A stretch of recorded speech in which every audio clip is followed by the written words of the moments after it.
نحمده ونصلي على رسوله الكريم اما بعد اعوذ بالله من الشيطان الرجيم بسم الله الرحمن الرحيم قال عز وجل في سورة المجادلة قد سمع الله قول التي تجادلك في زوجها وتشتكي إلى الله والله يسمع تهاوركما إن الله سميع بصير صدق الله العظيم رب اشرح لي صدري ويسر لي أمري واحلل عقدة من لساني يفقهوا قولي۔ آج ہم اللہ کا نام لے کر پارہ نمبر 28 کے مضامین کو پڑھ رہے ہیں۔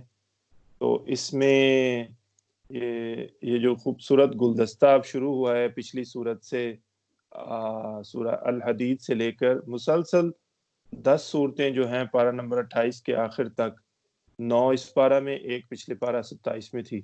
یہ مدنی صورتیں ہیں، اور ان میں 10 میں سے 5 جو ہیں وہ مسبحات یعنی اللہ کی تعریف تسبیح سے شروع ہوتی ہیں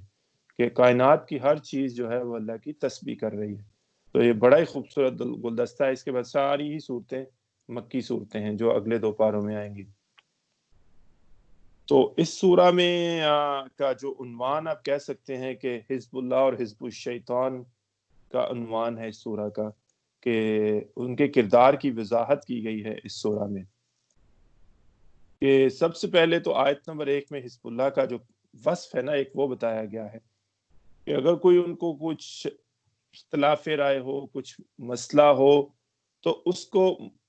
جو اظہار کس فورم پہ کرتے ہیں، وہ جو اس کا رائٹ فورم ہوتا ہے،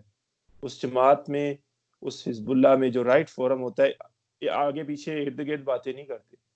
جو فورم اپوائنٹڈ ہوتا ہے اس پہ ہی جا کے بات کرتے ہیں۔ اس میں پہلی آیت میں ہم پڑھا ہے زہار جو ہے نا،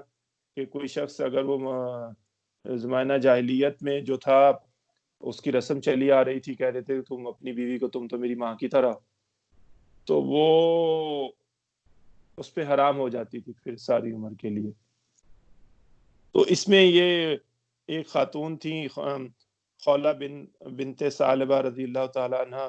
ان کے شوہر نے اوس بن صامت جو بوڑھے تھے، انہوں نے یہ بات انہیں کہہ دی، تو وہ نبی صلی اللہ علیہ وسلم کے پاس اپنی پکار لے کر آئیں، اپنی فریاد لے کر آئیں۔ انہوں نے کہا تو نبی صلی اللہ علیہ اس کے متعلق کچھ اب حتمی آیات نہیں تھیں، اس کے متعلق اللہ نے جو ہے اپنا حتمی حکم نہیں دیا تھا۔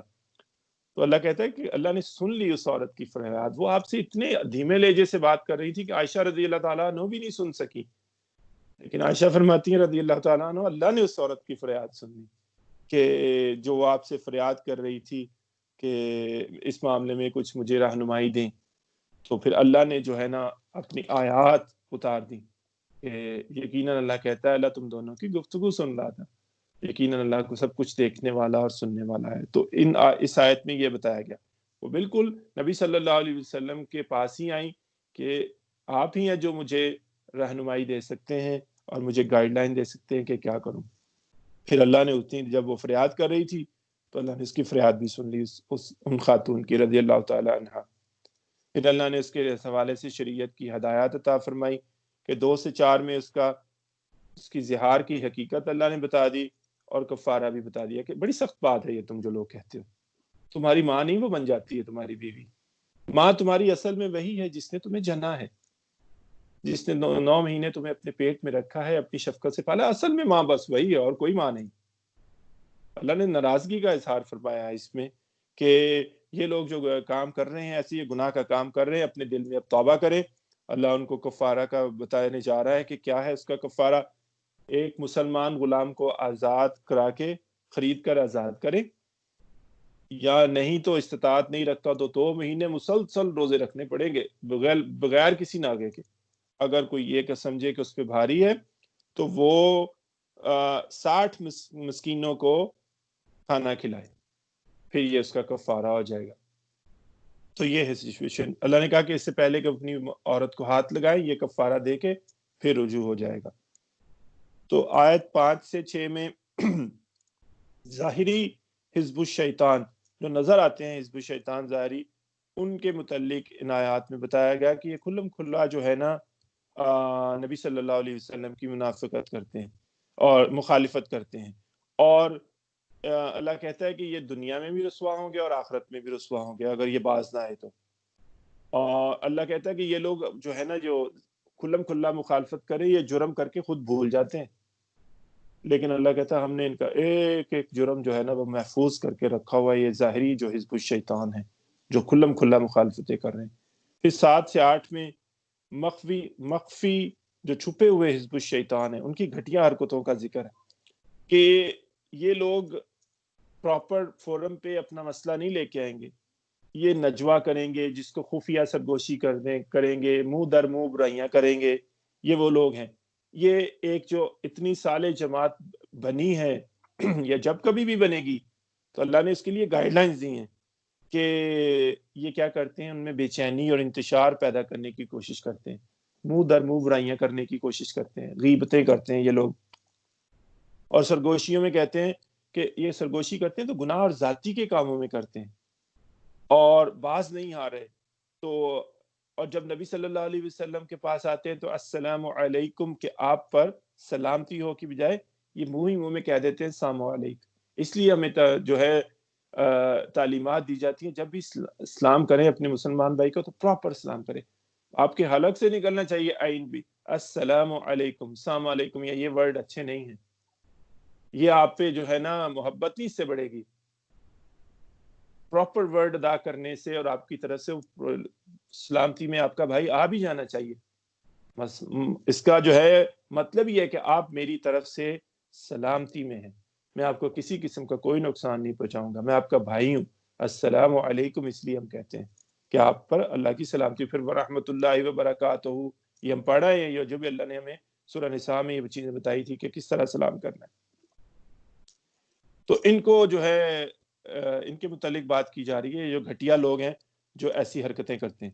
پھر آیت 9 سے 10 میں بتایا گیا اچھے اور برے نجوا کا فرق، کہ اگر اللہ کہتا ہے کسی کی اصلاح درکار ہو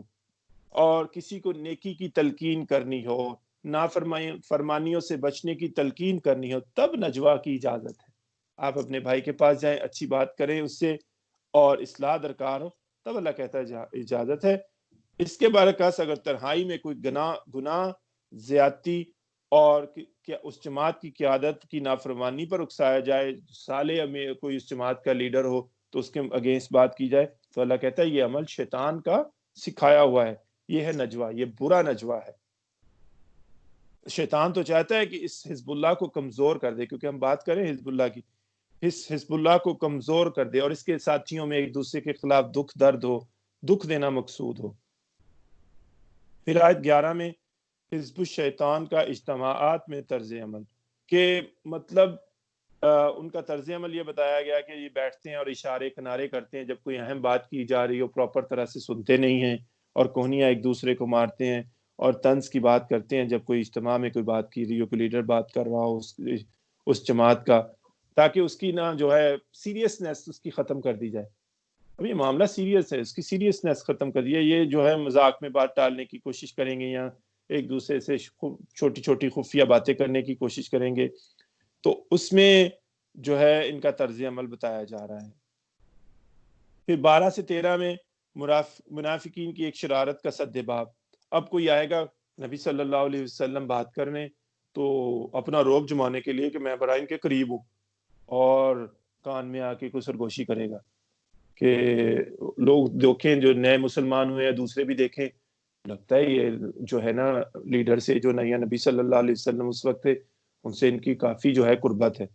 تو اللہ نے جو کہا کہ اس میں حکم دے دیا کہ جو کوئی بھی نبی صلی اللہ علیہ وسلم سے ایسے بات کرنا چاہے گا وہ صدقہ پہلے دے گا اور پھر بات کرے گا۔ اب ان کی جان جاتی ہے پیسے خرچنے سے، یہ عام حالات میں پیسے نہیں نکالتے اور یہ اب اس حالت میں پیسے نکالیں گے، تو اس کا جو ہے اس حرکت سے وہ باز آئے۔ پھر اس آیت کے بعد جب اللہ نے یہ آیت اتاری، اس کے بعد اللہ نے یہ صدقہ دینے کا یہ حکم منسوخ فرما دیا۔ پھر 14 سے 15 میں حق کے دشمنوں سے دوستی منافقانہ طرز عمل، اس میں بتایا گیا کہ ایک طرف تو تم اہل ایمان سے بھی دوستی رکھو اور دوسری طرف حق کے دشمنوں سے بھی، تو یہ ایکسیپٹیبل نہیں ہے. اللہ کہتا ہے یہ جو ہے ایمان کی کمزوری ہے، یہ منافقانہ طرز عمل ہے کہ جو تم ان سے بھی دوستیاں رکھو، جبکہ اللہ تمہیں آیتیں دے چکا ہے، تمہیں بتا چکا ہے. اصل میں دوست اہل ایمان کا کون ہے؟ اللہ ہے. اس کے بعد کون ہے؟ نبی صلی اللہ علیہ وسلم ہے. اس کے بعد وہ آپس میں ایک دوسرے کے رفیق ہیں، ایک دوسرے کے دوست ہیں، ایک دوسرے کی دلجوئی کرنے والے ہیں. تو یہ کام اب نہیں چلے گا کہ ادھر بھی دوستی ادھر بھی دوستی، نہیں. یہ اللہ کہتا ہے یہ منافقانہ طرز عمل. پھر 18 سے 19 میں کہ شیطان نے منافقین کو گھیر لیا ہے. اب یہ اللہ ان کو کہتا ہے یہ حزب الشیطان ہے. یہ لوگ یہ وہ کیا کرتا ہے؟ اللہ کی یاد سے ان کو غافل کرتا ہے اور اللہ کی اطاعت سے غافل کرتا ہے. اور پھر یہ اپنی بے عملی کے جو ہے من گھڑت جو ہے وہ جواز پیش کرنے کے اتنے عادی ہو چکے ہیں کہ شیطان نے ان کا احاطہ کر لیا ان لوگوں کا، اور وہ ان کو گھیرے ہوئے ہیں. جیسے اللہ کو جو ہے اپنے اہل ایمان کی مدد کرتا ہے، شیطان ان کو گھیرے ہوئے کہ اب تمہیں اس سرکل سے نہیں نکلنے دوں گا. اور ہم پڑھ رہے ہیں پیچھے سورہ حدید میں کہ ان کا نقشہ کیا ہوگا. ایک دیوار حائل کر دی جائے گی، ایک طرف اہل ایمان ہوں گے اور ادھر انعامات کا سلسلہ ہوگا، اور دوسری طرف یہ جو انہوں نے اپنے آپ کو فتنے میں ڈالا، یہ جنہوں نے اپنے آپ کو شک میں ڈالا، اور یہ جنہوں نے جو ہے وہ دھوکے باز کے دھوکے میں آ گئے، اس طرف پھر دوسری طرف دیوار کے عذاب ہوگا. پھر 20 سے 21 میں یہ بتایا گیا کہ جیسے ہم پڑھتے آ رہے ہیں، اللہ نے اعلان کر دیا کہ اللہ اور اس کا رسول تو غالب آ کر ہی رہیں گے. وہ صرف یہ اللہ کی سنت ہے، اللہ اور اس کا رسول ہی غالب رہیں گے، چاہے کوئی ان کی مدد کرے چاہے نہ کرے. یہ اللہ نے سب کو دعوت پہنچا دی ہے اپنے رسولوں کے ذریعے. اکیلا بھی رہ جائے رسول، اللہ نصیب منصیب کر دے گا سب کو. غالب ہو گیا نا اللہ اور اس کا رسول، ساتھ دے دو گے یہ تمہارے لیے سعادت ہے.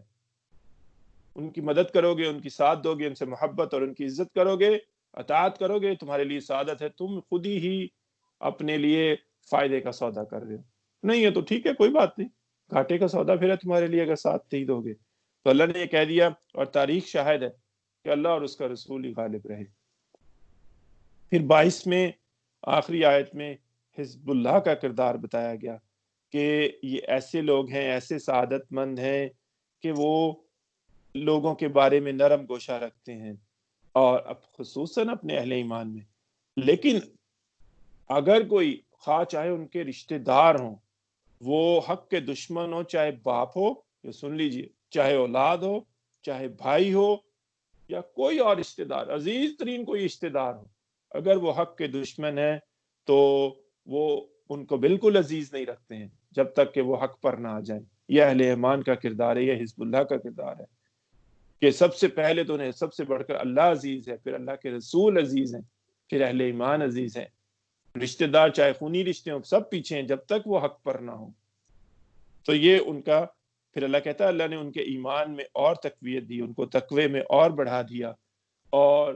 پھر آخرت تو ہے ہی، اللہ کہتا ہے حزب اللہ کی، ادھر بھی حزب اللہ غالب رہنے والی، پھر آخرت بھی حزب اللہ کے لیے ہے. پھر سورہ حشر ہے، تو اب اس کا اللہ کی تسبیح سے شروع ہو رہی ہے کہ اس میں یہود اور منافقین کی ذلت و رسوائی، اور ذات حق یعنی اللہ اور اہل حق یعنی مومنین کی عظمت کا بیان ہے. کہ اب جیسے ہم پڑھ رہے ہیں کہ انہوں 3 قبائل تھے، بنو قینقاع، بنو نذیر اور بنو قریظہ. میثاق مدینہ میں نبی صلی اللہ علیہ وسلم نے ان کو جکڑ لیا جب مدینہ تشریف لے گئے. یہ بے وفائیاں کرتے رہے، یہ جو ہے نا معاہدات کی انہوں نے پاسداری نہیں کی. میثاق مدینہ کی وہ پہلے بنو قینقاع جلاوطن کیے گئے ان کو غزوہ بدر کے بعد، اور 4 ہجری میں ان کی جو ہے معاہدے کی پاسداری نہ کرنے کی وجہ سے ان کو تعاون کا یقین دلا رہے ہیں مکے والوں کو اپنے جو ہے بنو قینقاع کی طرح. تو ان کی جو ہے نا اللہ کہتا ہے کہ اس طرح سے اللہ ان کی طرف آیا کہ ان کے پاس افراد کی بھی کمی نہیں تھی، ہتھیاروں کی بھی کمی نہیں تھی، مال و اسباب کی بھی کمی نہیں تھی، لیکن اللہ نے رعب ڈال دیا ان کے دلوں میں، مسکنت طاری کر دی ان کے دلوں پر اہل ایمان کی طرف سے. اللہ کہتا ہے کہ وہ ان کی گڑیاں بھی بڑی مضبوط تھیں، خود ہی نکل گئے. پھر ان کو اہل ایمان بھی کچھ جو ہے ان کے گھر اپنے گھروں کو جلانے لگ گئے، درختوں کو کاٹنے لگ گئے کہ اہل ایمان کے کام نہ آئے. تو اللہ نے ان کو نکال باہر کیا، پہلے ہی حلے میں ان اہل کتاب کافروں کو نکال باہر کیا۔ پھر غزوہ احزاب کے بعد جو وہ بنو قریظہ کے ساتھ ہوا وہ بھی ہمیں پتہ ہے کہ غزوہ احزاب کے فوراً بعد تو ان کو مدینے سے جناب وطن کر دیا گیا، ان کی بے وفائیوں کی وجہ سے، تو ان کی حق دشمنی کی وجہ سے۔ پھر اس میں ان کی عبرت، آیت 1 سے 2 میں ان کی عبرتناک شکست کا ذکر ہے کہ جیسے میں نے بتایا کہ 4 ہجری میں ان کو نکال دیا گیا مدینے سے،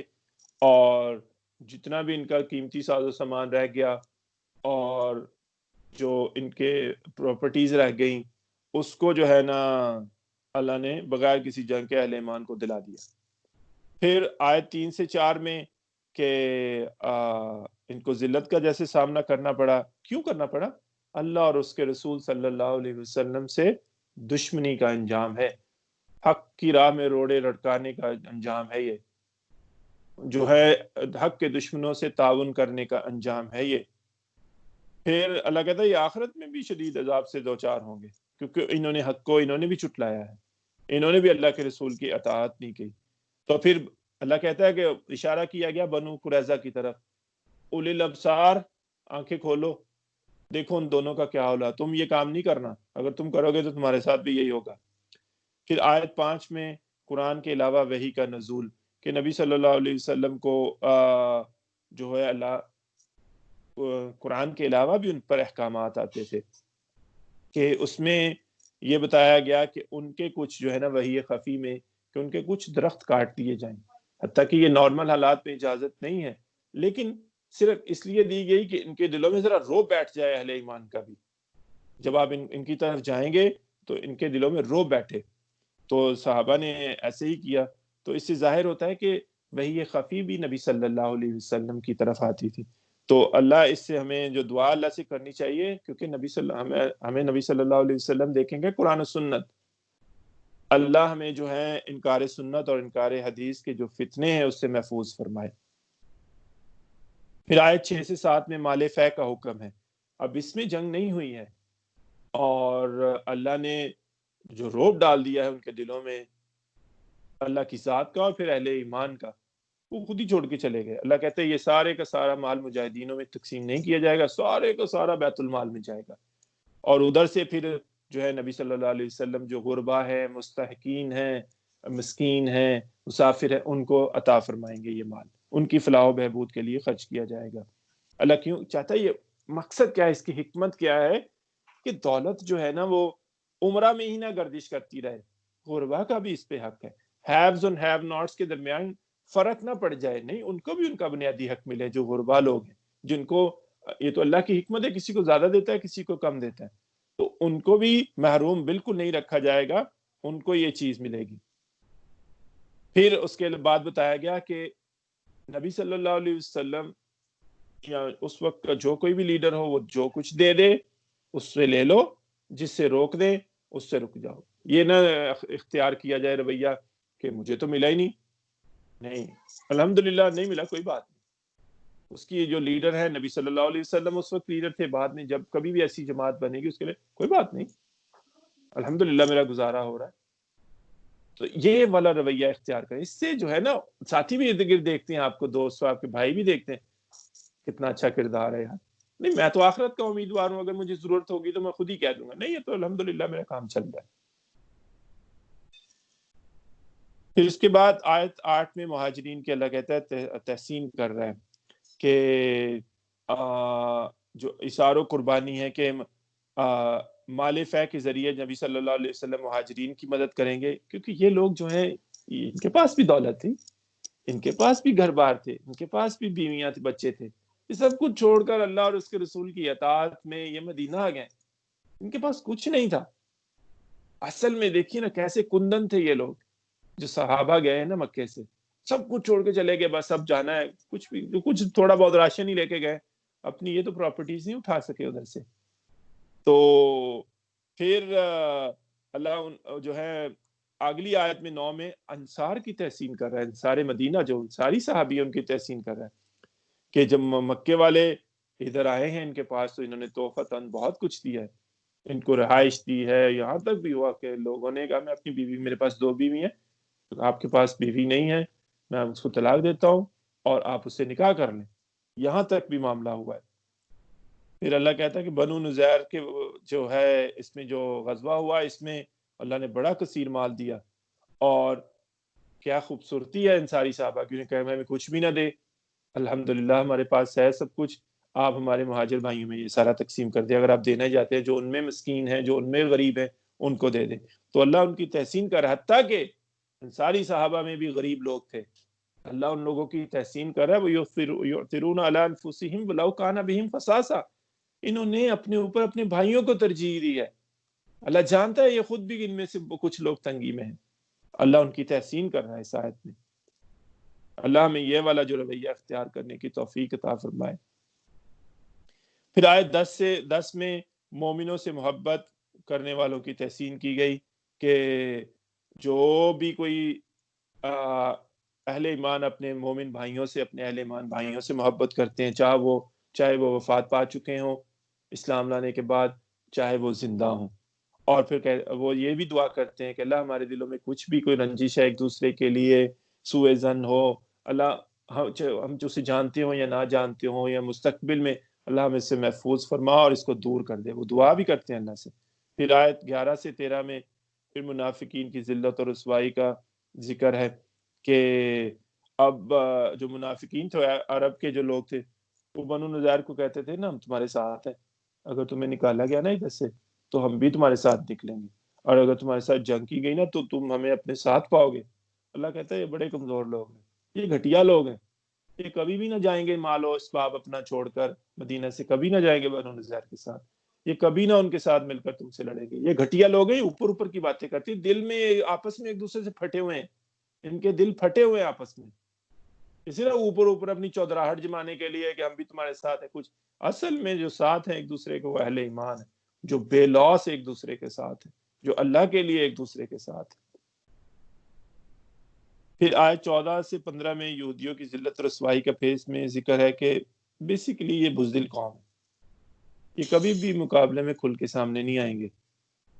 اور ان کے اپنے درمیان بھی بنو قینقاع، دیکھو جب بنو قینقاع گئے تو دو ادھر ہی رہے، انہوں نے مدد کی ان کی. جب بنو نذیر اب 4 ہجری میں جا رہے ہیں تو بنو قریظہ ادھر سے انہوں نے مدد کی نہیں. ان کے آپس میں دل ان کے بھی پھٹے ہوئے ہیں، یہ ایک دوسرے کے ساتھ نہیں ہیں، یہ بھی اوپر اوپر سے ہی بات کرتے ہیں. اور جب ان کو نکالا گیا، جب بنو قریظہ کے ساتھ جو معاملہ ہوا، کسی نے باہر سے آ کے مدد کی، نو، یہ بزدل قوم ہے. کیوں بزدل ہیں؟ کیونکہ انہوں نے اللہ اور اس کے رسول کی مخالفت کی، اللہ نے مسکنت ڈال دی ان کے دل میں. پھر آیت 16 سے 17 میں منافقین کا طرز عمل شیطان کی طرح ہے کہ وہ ان کو اکساتا ہے کہ برا کام کریں، اور پھر جب وہ برا کام کر بیٹھتے ہیں، اللہ کی نافرمانی کر بیٹھتے ہیں، تو شیطان جو ہے نا اس سے جرم سے اللہ نے برات کر دیتا ہے. کہ پھر اللہ کہتا ہے کہ ان کا انجام بھی اسی کے ساتھ ہی ہوگا، شیطان کے ساتھ. یہ بھی ایک دوسرے کے چالی کے کچے چٹے بٹے، ان کا انجام جو ہے سب کا ایک ساتھ ہوگا. پھر آیت 18 میں بتایا گیا کہ غور کرو آخرت کی تیاری کے لیے کیا کیا گیا ہے، جھنجھوڑا گیا اس آیت میں. ہر شخص اپنا جائزہ لے لیں کہ ہم نے آخرت کی کتنی تیاری کی. کسی جگہ جانا ہو، آپ اس کے سارے لوازمات پورے کرنے کی کوشش کرتے ہیں. سفر کرنا ہو، پاسپورٹ رکھ لیں، کپڑے رکھ لیں، ساری چیزیں پوری کرنے کی ضرورت سفر کے لیے، اور جہاں پہ جا رہے ہیں ادھر کی پوری کرنے کی کوشش کرتے ہیں. تو آخرت کو دیکھ لیں کہ ہم نے تیاری کر لی ہے اس کے لیے، آگے کیا ہم نے بھیجا ہے. ابھی آگے آیتیں آ رہی ہیں جو سورہ جمعہ میں، آگے کے لیے کیا بھیجا ہے، کہ جس کے متعلق اللہ کہتا ہے وَالْآخِرَةُ عِنْدَ رَبِّكَ لِلْمُتَّقِينَ. ہم پڑھا ہے بار بار قرآن میں کہ آخرت تو صرف اور صرف اللہ متقین کو دے گا. جنت جو ہے اس کے جنت المأوى، جنت الفردوس، وہ متقین کو دے گا. اور اللہ نے ہمیں اس کی راہ دکھلا دی ہے، اس فوز و فلاح کی. اللہ نے ہمیں پوری ہدایت دے دی ہے کہ کیسے کرنا ہے. ہم یہ نہیں کہہ سکیں گے قیامت کے دن ہمیں تو پتہ ہی نہیں تھا، یہ ہمارے پاس کوئی جواز نہیں ہوگا. تو اس کے لیے تیاری کا اس میں بتایا گیا. پھر 19 سے 20 میں کہ اللہ کے ذکر سے جو غفلت کرتے ہیں، تو اللہ کہتا ہے کہ جو اللہ کے ذکر سے غفلت کرتے ہیں اللہ نے ان کو اپنے آپ سے بھلا دیتا ہے. کوئی اپنے آپ سے بھولتا ہے انسان، میں بیمار ہو جاؤں تو فوراً ڈاکٹر کے پاس جاتا ہوں، مجھے بھوک لگے تو کھاتا پیتا ہوں. مطلب جو اندر ہمارے اندر ایک روح ہے جو وہ ہیرا، اس کو اللہ اس سے بلا دیتا ہے کہ تم جو ہے وہ دفن کر دیتا ہے اس کو انسان، پھر اللہ کہتا ہے انسان غافل ہو جاتا ہے اس میں۔ پھر آیت 21 میں عظمت و تاثیر کلام ربانی اس کا بیان ہے، قرآن کی عظمت کا بیان ہے اس میں، کہ اللہ کہتا ہے کہ اگر ہم اس قرآن کو پہاڑ پر نازل کرتے نا تو تم دیکھتے کہ اس کا بار نہ اٹھا سکتا اور جھک جاتا، دب جاتا، پھٹ کر ذرات ہو جاتا۔ پڑھیں، ایک ہی تجلی صرف ڈالی اللہ نے موسیٰ کا جو شوق دیدار تھا، تو پہاڑ کا کیا حال ہوا، فلما تجلی ربہ للجبل جعلہ دکا، ریزہ ریزہ ہو گیا وہ۔ تو جیسے جو ہے تجلی باری تعالیٰ کی جو ہے اس کی تاثیر ہے، کلام اس کے قول کی بھی ویسی تاثیر ہے۔ یہ تو جو اصل میں اگر کسی کو عربی آتی ہو، اس کو قرآن کا پتہ، اس کی عظمت کا کہ کیا چیز ہے اللہ نے، میں اسی لیے کہتا ہوں کہ سب سے بڑی اس وقت کائنات میں، سب سے بڑی کائنات میں اللہ کی جو نعمت ہے نا، وہ اللہ کی کتاب ہے، اللہ کا قول ہے، اللہ کا کلام ہے جو ہمارے پاس ہے۔ کاش ہم اس نعمت کی قدر کرنے والے بنے۔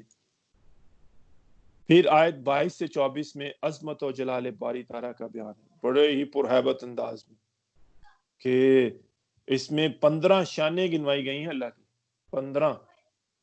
کہ وہ ظاہر و پوشیدہ کا جاننے والا ہے، اس کی رحمت جوش میں ہے، اس کی رحمت مسلسل ہے، وہ بادشاہ حقیقی ہے، انتہائی پاکیزہ ہستی ہے، دوسروں کو سلامتی دینے والا ہے، سلامتی تو نکلتی ہی اللہ کی طرف سے ہے، سکون بخشنے والا، حفاظت کرنے والا، زبردست، سرکشی کو قوت سے کچلنے والا، ہر بڑائی کا حقدار، بڑائی صرف اللہ کی ذات، المتکبر صرف اللہ کی ذات ہے، ہر شے کا بنانے والا، اشیاء کو ظاہر کرتا ہے، ہر شے کے وجود کو حسن عطا کرنے والا، حکمت و دھنائی کا سرچشمہ، اور ہر پوری کائنات میں جو ہے ہر شے اس کی تسبیح بیان کر رہی ہے۔ یہ جو ہم تسبیح کرتے ہیں نا، تسبیح کا بھی مطلب کوئی سمجھ لے، سبحان اللہ، الحمدللہ، اللہ اکبر، بلا شبہ یہ ہے، لیکن اللہ کو انسان سے کیا ریکوائرڈ ہے کہ کیپ اپ اللہ کے دین کو، اللہ کی ذات کو سب سے پہلے رکھنا، اللہ کی ذات کو اوپر رکھنا، کسی چیز کو اگر کوئی تیرتے ہوئے رکھنا، to keep something floating, to keep something floating, keep up, اللہ یہ کہتا ہے خذ الکتاب بقوہ، میری کتاب کو تھام کے رکھنا، اس کو اوپر رکھنا۔ اور یہ کتاب کیا کہتی ہے کہ اللہ کو سب سے پہلے رکھنا، اللہ کو اپنی زندگی کا مرکز بنانا، محور بنانا، سب سے پہلے اللہ کی ذات، باقی سب کچھ بعد میں، اس کے بعد نبی صلی اللہ، انسانوں میں نبی صلی اللہ علیہ وسلم اس کے نمائندے ہوں گے۔ تو اللہ کی ذات کو سب سے پہلے رکھنا، نہیں تو تسبیح تو ہر شے کر رہی ہے، اللہ پڑھا ہے، ہر شے کر رہی ہے، کیا یہ تسبیح ریکوائرڈ ہے؟ نو، انسان سے اللہ کچھ اور چاہتا ہے، میرے بندے جو ہے میری ذات کو، میرے کلمے کو بلند و بالا رکھیں گے، جو انہیں حکم دوں گا اس سے سب سے پہلے اس کے آگے سر تسلیم خم کریں گے، یہ ہے اصل میں تسبیح۔ پھر سورہ ممتحنہ کے حق کے دشمنوں سے نفرت کرنے کی تلقین کی گئی ہے، کہ آیت 1 میں بتایا گیا کہ اہل باطل سے ہمدردی حق کی راہ سے دور کر دے گی، اگر آپ ہمدردی رکھیں گے۔ اس میں کچھ واقعہ بھی ہے کہ ایک صحابی تھے، بدری صحابی، جن کے متعلق اللہ کہتا ہے، نبی صلی اللہ علیہ وسلم فرمایا کہ اللہ نے ان کے اگلے بھی گناہ معاف کر دیے، ان کے پچھلے گناہ بھی معاف کر دیے، سارے گناہ۔ کیوں؟ کیونکہ انہوں نے اللہ اور اس کے رسول کی اطاعت کی، اللہ اور اس کے رسول کی بات مانی بدر کے دن۔ تو ان کے، کیونکہ اب نبی صلی اللہ علیہ وسلم اس کو تھوڑا خفیہ رکھ رہے تھے معاملے کو، کہ مکہ والوں کی طرف جائیں گے لیکن معاملہ خفیہ رکھیں گے تاکہ وہاں پہ زیادہ مارکا آرائی نہ ہو اور فتح مکہ آرام سے ہو جائے۔ تو حاتم بن ابی بلتا ان کے اہل خانہ تھے، تو انہیں ڈر تھا کہ میں جب ادھر جائیں تو کہیں میرے اہل خانہ کو مشرکین مکہ نقصان نہ کریں، تو میں ان پر یہ احسان کر دوں۔ تو انہیں خاتون کو خط دے کر بھیجا، تمہارا لانگ سٹوری شارٹ، وہ اللہ نے نبی صلی اللہ علیہ وسلم کو وحی کر دی، تو وہ اس خاتون کو لایا گیا، خط واپس لیا گیا۔ تو اس میں یہ کانٹیکسٹ ہے کہ حق سے آپ کو دور کر دے گی، ان کو یہ نصیحت کی جا رہی ہے باقی سب کو بھی، کہ اہل جو ہے نا باطل، ان سے کسی قسم کی ہمدردی نہیں ہوگی، جو آپ کی، جنہوں نے کہ تم جانتے نہیں ہو ان لوگوں نے تمہیں اپنے گھر سے نکال باہر کیا، کیا تم جانتے نہیں ہو کہ انہوں نے نبی صلی اللہ علیہ وسلم کو جو ہے ہجرت کرنے پر مجبور کر دیا، کیا تم ان اذیتوں کو بھول گئے ہو کبھی یہ موقع پا جائیں تمہیں نہیں ہے اس طرح رویہ کریں گے، تمہیں یہ لازماً نقصان پہنچائیں گے۔ تو اس لیے اللہ نے کہا کہ ان سے کوئی ہمدردی نہیں ہوگی، یہ جو لوگ اسلام کے دشمن ہیں، جو حق کے دشمن ہیں۔ پھر 2 سے 3 میں کافر مسلمانوں سے نفرت کرتے ہیں۔ یہ بتایا گیا کہ دیکھو وہ تمہارے بدترین دشمن ہیں، کبھی بھی موقع پائیں گے تو تمہیں نہ چھوڑیں گے، اور تم ان سے دوستیاں رکھ رہے ہو۔ اللہ کہتا ہے چاہے خونی رشتہ ہو، اللہ کہتے ہیں کبھی کام نہ آئیں گے، اس دنیا میں بھی اور آخرت میں بھی تمہارے کام نہ آئیں گے یہ رشتے۔ یہ تو تم ان کو بھول جاؤ گے، اللہ تمہیں بھلا دے گا۔ آخرت میں کون ہوں گے تمہارے ساتھ؟ اہل ایمان۔ جنت میں کون ہوں گے تمہارے ساتھ؟ اہل ایمان۔ ہاں تمہارے رشتہ دار اگر اہل ایمان ہو تو ہاں وہ بھی تمہارے ساتھ ہوں گے، لیکن اگر وہ حق کے مخالف ہے تو کسی صورت میں تمہیں اللہ اکٹھا نہیں کرے گا۔ پھر آیت 4 سے 5 میں اہل باطل سے بغاوت، بغض و عداوت، یہ تو شیوہ ابراہیمی ہے علیہ الصلوۃ والسلام، کہ انہوں نے اور ان کے ساتھیوں نے کیسا اعلان کیا تھا، اگر تم نہیں اللہ پر ایمان لاتے تو کوئی تعلق نہیں ہے ہمارا، ہم تم سے بیزار ہیں، ہماری تم سے بغاوت ہے، اور اگر تم کہہ لو جو ہے عداوت، ہاں تم سے عداوت بھی ہے۔ کہ دوستی ہو تو اللہ کے لیے ہو، دشمنی ہو تو اللہ کے لیے، بالکل کلیئر معاملہ ہو جائے۔ ان آیات میں یہ بتا دیا گیا، تو ان کی پیروی کرنی ہے، تم نے ان کی اتباع کرنی ہے، ابراہیم علیہ السلام کی، اپنے جد امجد کی۔ پھر آیت 7 میں اہل مکہ کے حوالے سے بشارت ہے کہ نبی صلی اللہ علیہ وسلم کو بتایا گیا کہ ایک بڑی تعداد ان کی بھی اسلام قبول کرے گی، کفر اور شرک کی روش کو ترک کر کے، اور ہم نے دیکھا کہ جب فتح مکہ ہوا ہے تو کیسے لوگ فوج در فوج اسلام میں داخل ہوئے، اور پھر اللہ کہتا ہے ان کے ساتھ بھی تمہاری محبت کی فضا قائم ہو جائے گی اگر وہ سچے دل سے ایمان لے کے آئیں گے۔ پھر آیت 8 میں بے ضرر کافروں کے ساتھ رویہ، کہ ایسے وہ جو ہے غیر مسلم، ان کے ساتھ بالکل تم جو ہے سخت رویہ نہ رکھو، جو تمہارے حق کے دشمن نہ ہو، تمہارے خلاف سازشیں نہ کر رہے ہوں، تمہارے خلاف مہم جوئیاں نہ کر رہے ہوں، ان سے حسن سلوک کرو، ان سے تم برابری کی بنیاد پر تعلقات قائم رکھ سکتے ہیں، لیکن ایک بات، دلی دوستی نہیں ہوگی، قلبی دوستی نہیں ہوگی، ان کے ساتھ یہ معاملہ نہیں ہوگا۔ قلبی دوستی صرف اور صرف، دلی دوستی صرف اور صرف اہل ایمان کے ساتھ ہوگی۔ اور پھر آیت 9 میں کہ کن کافروں کی دشمنی ہوگی، اللہ کہتا ہرگز ان سے دوستی نہ کی جائے جو اسلام یا مسلمانوں کے خلاف سازشوں میں اور مہمات میں شریک ہیں، ان کے ساتھ بالکل کلیئر کٹ کوئی دوستی نہیں ہے ہماری تمہارے ساتھ۔ پھر 10 سے 11 میں مشرکین کے ساتھ نکاح کی ممانعت، اس کا ذکر کر دیا گیا کہ جائز نہیں ہے۔ ہاں اگر کسی مشرک کی بیوی مسلمان ہو کر مدینہ آ جائے تو اسے لوٹایا نہیں جائے گا، اس کا نکاح اللہ کہتا ہے ٹوٹ گیا، جس دن وہ مسلمان ہوئی اور وہ مدینہ آ گئی، نکاح ٹوٹ گیا۔ تو البتہ مشرک شوہر کو اس کا ادا کردہ مہر واپس کرنا ہوگا، اسے کوئی دوسرا مسلمان نکاح کر لے اس خاتون سے تو لیکن مہر واپس کرنا ہوگا، اس کا ذکر ہے۔ پھر آیت 12 میں خواتین کی بیعت کا ذکر ہے، کہ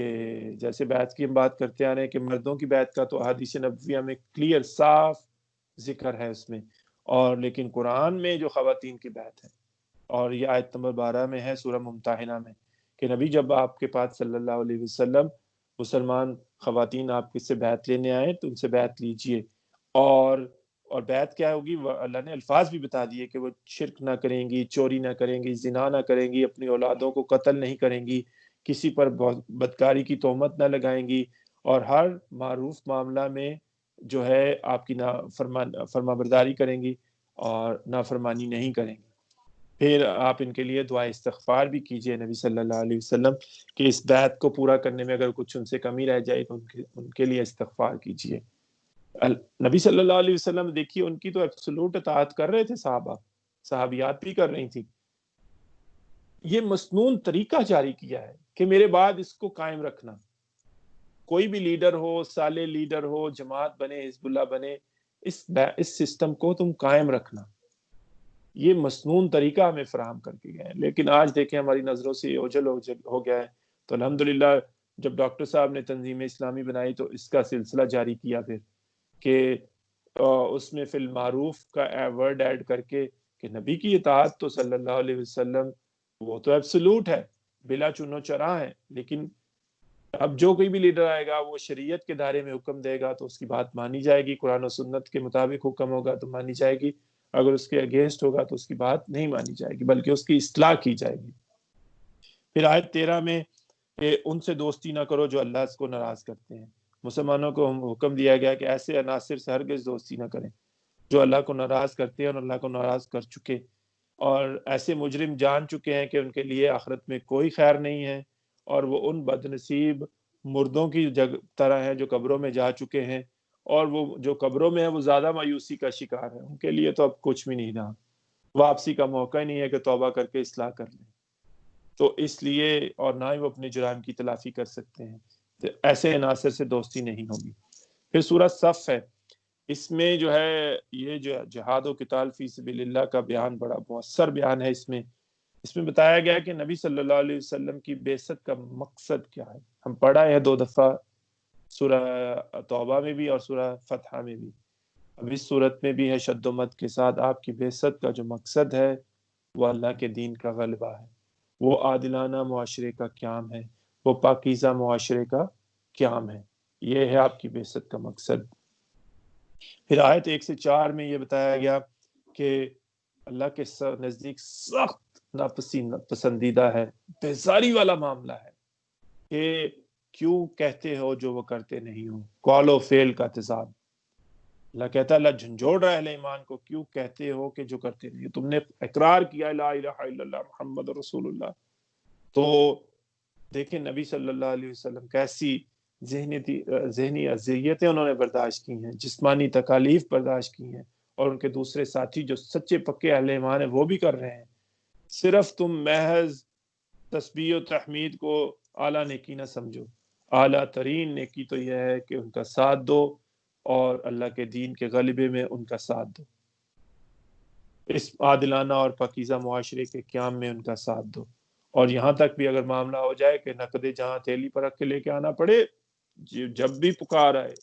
تو اس کا ساتھ دو، اس سے پہلے کہ تمہاری بھی آخری سانس آ جائے اور معاملہ جو ہے تمہاری جو آخرت جو ہے تمہاری خواہشات کے اگینسٹ ہو جائے معاملہ،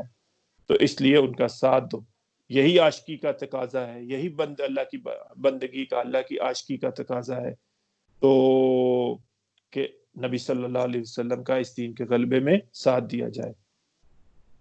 پھر 5 سے 8 میں غلبہ دین کی جد و جہد اور تاریخ سے عبرت ہے، کہ اس میں بتایا گیا کہ موسیٰ علیہ السلام آئے، آلموسٹ ہو چلا تھا کام، اگر وہ فلسطین میں مصر سے نکل کے فلسطین میں داخل ہو رہے تھے، پھر انہوں نے انکار کر دیا موسیٰ کی اطاعت سے کہ تم اور تمہارا جب رب جاؤ لڑو، یہ بڑے جبار لوگ ہیں تو ہم نہیں جائیں گے، صاف کورا جواب دے دیا موسیٰ علیہ السلام کو۔ تو یہ ہمیں بتایا گیا کہ تم ایسے کام نہیں کرنا۔ عیسیٰ علیہ السلام آئے تو دیکھ لیجئے انہوں نے کیا کہا، جادو ہے، کیسے کیسے الزام لگا دیے عیسیٰ علیہ السلام پر، تو ہمیں یہ آئینہ دکھایا جا رہا ہے وہ کام نہیں کرنا، اگر کرو گے تو انجام انہی کی طرح ہوگا،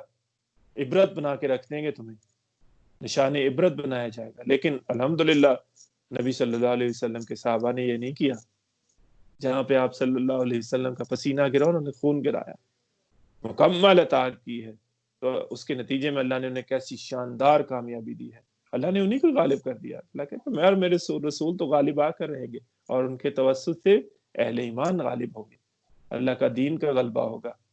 تو اس میں بتایا گیا کہ یہ کام نہیں کرنا۔ پھر آیت 9 میں کہ غلبہ دین حق وہ آیت آ گئی کہ نبی صلی اللہ علیہ وسلم کا بعثت کا مقصد کیا ہے، کہ آپ ظالم بادشاہوں سے، یہ جو امپائرز ہیں اور نام نہاد سنگ دل مذہبی رہنماؤں کے جبر و استحصال سے لوگوں کو آزاد کرائیں گے۔ پڑھائے ہیں ہم سورہ اعراف میں کہ میری رحمت کا اللہ کہتا ہے خاص حصہ میں کسے دوں گا، خاص اسپیشل، عرش کے نیچے اسپیشل کس کو ملے گا، کس کی بنے گی قبر جنت کا باغ، ان کو ملے گا جو میرے نبی امی صلی اللہ علیہ وسلم کی پر ایمان لائیں گے، جیسا ایمان لانے کا حق ہے، حقیقی ایمان، ان کی عزت توقیر محبت کریں گے اور ان کی نصرت کریں گے۔ ادھر ہی نہیں رک جائے گا معاملہ، نصرت کریں گے، ان کے ہاتھوں میں ہاتھ ملائیں گے، ان کے نقشے قدم پر چلیں گے، اور پھر وہ اس روشنی کی پیروی کریں گے جو ان کے ساتھ بھیجی گئی ہے، یعنی القرآن۔ اس میں بھی یہی ہے کہ دین الحق دے کر بھیجا اللہ نے، اور الہدا یعنی قرآن دے کر بھیجا، تاکہ وہ اس دین کو غالب کریں۔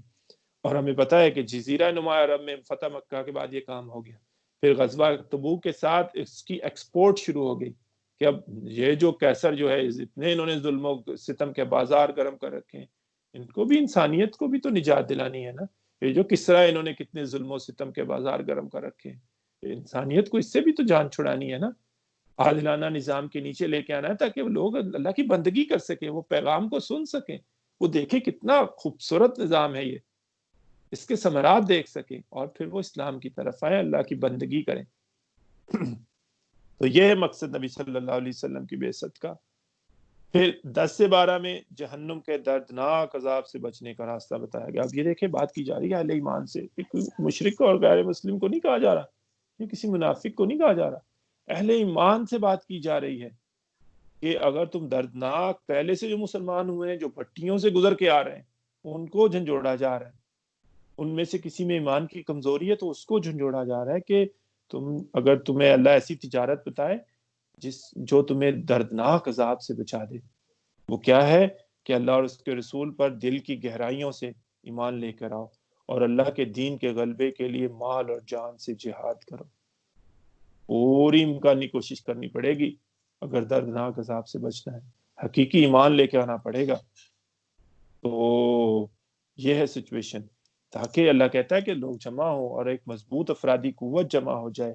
تبلیغ کا کام کرے، جہاد کا کام کرے، تو کہ اس کو ٹکرانا ہے باطل سے، اس نے باطل سے نبرد آزما ہونا ہے، اس کو ہیڈ آن دینا ہے۔ یہ ہلکی پھلکی تربیت سے کام نہیں ہوگا، تربیت کے مراحل بھی اگلی صورت میں آ رہے ہیں۔ تو یہ کام کرنے پڑیں گے، مکمل اطاعت کرنی پڑے گی، حقیقی ایمان لے کے آنا پڑے گا، اور اپنا آپ کو تن من دھن دینا پڑے گا، تب یہ کام ہوگا۔ اللہ کہتا ہے تب تک ہو سکتا ہے یہ کام۔ پھر اللہ کہتا ہے اللہ تمہاری خطائیں معاف کرے گا، اور پھر پاکیزہ محلوں میں تمہیں داخل کرے گا، اور جنت میں داخل کرے گا۔ اللہ کہتا ہے پھر انعامات کا بھی ذکر ہے۔ پھر آیت 13 میں غلبہ دین حق کی بشارت ہے کہ اللہ کہتا ہے کہ آخرت تو تمہارے لیے ہے ہی ہے، پھر وَأُخْرَىٰ تُحِبُّونَهَا وَنَصْرٌ مِّنَ اللَّهِ وَفَتْحٌ قَرِيبٌ وَبَشِّرِ الْمُؤْمِنِينَ، کہ ایک اور آخری کامیابی بھی تحبونا، جسے تم پسند کرتے، اس دنیا کی مطلب کامیابی، وہ بھی تمہیں دے گا۔ اب جو کوئی سیاسی بندہ اٹھتا ہے، وہ آیت اٹھاتا ہے جیسے نصر من اللہ وفتح قریب، سیاستدان لکھ دیتے ہیں اعوذ باللہ من الشیطان الرجیم، لعنت ہو اللہ کی ان پر لوگوں، ایسے لوگوں پر کہ کیسے مقاصد کے لیے وہ لکھ دیتے ہیں آیت، اس کا کانٹیکس، اور وہ بتانے والے بھی مدرسوں میں بیٹھے ہوئے بتا نہیں رہے ان کو، اس کا کانٹیکس تو دیکھو۔ لکھ دیا اشتہاروں پہ کونسلروں نے اور ادھر کے مسلمانوں کا نصر من اللہ وفتح قریب، آگے سے بھی اڑا دیا، پیچھے سے بھی اڑا دیا، کانٹیکس بھی اڑا دیا، اور اپنے مقاصد کے لیے کیسے اللہ کی آیات کو کتنا برا کام کریں۔ اسی لیے تو ہم بتاتے آ رہے ہیں یہ جو سیاسی پیشوا جو سب کچے چھٹے اللہ لازماً جہنم میں داخل کرے گا، اور جو ان کی پیروی کرے گا اللہ لازماً ان کو جہنم میں داخل کرے گا، اور جو ان کو نہ روکیں گے اللہ ان سے کسابی سخت محاسبہ کرے گا۔ بیٹھے رہے تم مدرسوں میں، زبردست مانی ہو، اس لیے نبی صلی اللہ علیہ وسلم کو بھیجا تھا کہ تم دیکھو تو صحیح کیا کہہ کیا رہا ہے۔ کوئی کہتے ہیں جی لقد کان لکم رسول اللہ اسوۃ حسنۃ، دیکھو تو صحیح یار، ظالموں دیکھو تو صحیح، غزوہ احزاب میں 27 دن کا شدید سردی، 27 دن کا محاصرہ، شدید سردی، کرتے پہنے ہوئے، باہر نہیں جا سکتے اپنی قدرتی حاجت کے لیے، کلیجے حلق کو آئے ہوئے ہیں، آنکھیں باہر آئی ہوئی ہیں، کیا کہہ رہے ہیں اہل ایمان، اللہ کے اور اس کے رسول کے وعدے سچے تھے، یہی سی چیز سے وعدہ ہے نازبایا جائے گا۔ دیکھیں الٹا کے رکھ دی، پھر اللہ مدد پہ آیا تو ان کی لے لو، ایک ہی آندھی چلی، اللہ کی لشکروں کو پڑھتے آنے وللہ جنود السماوات والارض، کون جانتا ہے اس کے سوا اس کے لشکروں کو، ایک ہی لشکر صرف، ہمیں فرشتہ اتارنے کی بلا کہتا ضرورت نہیں۔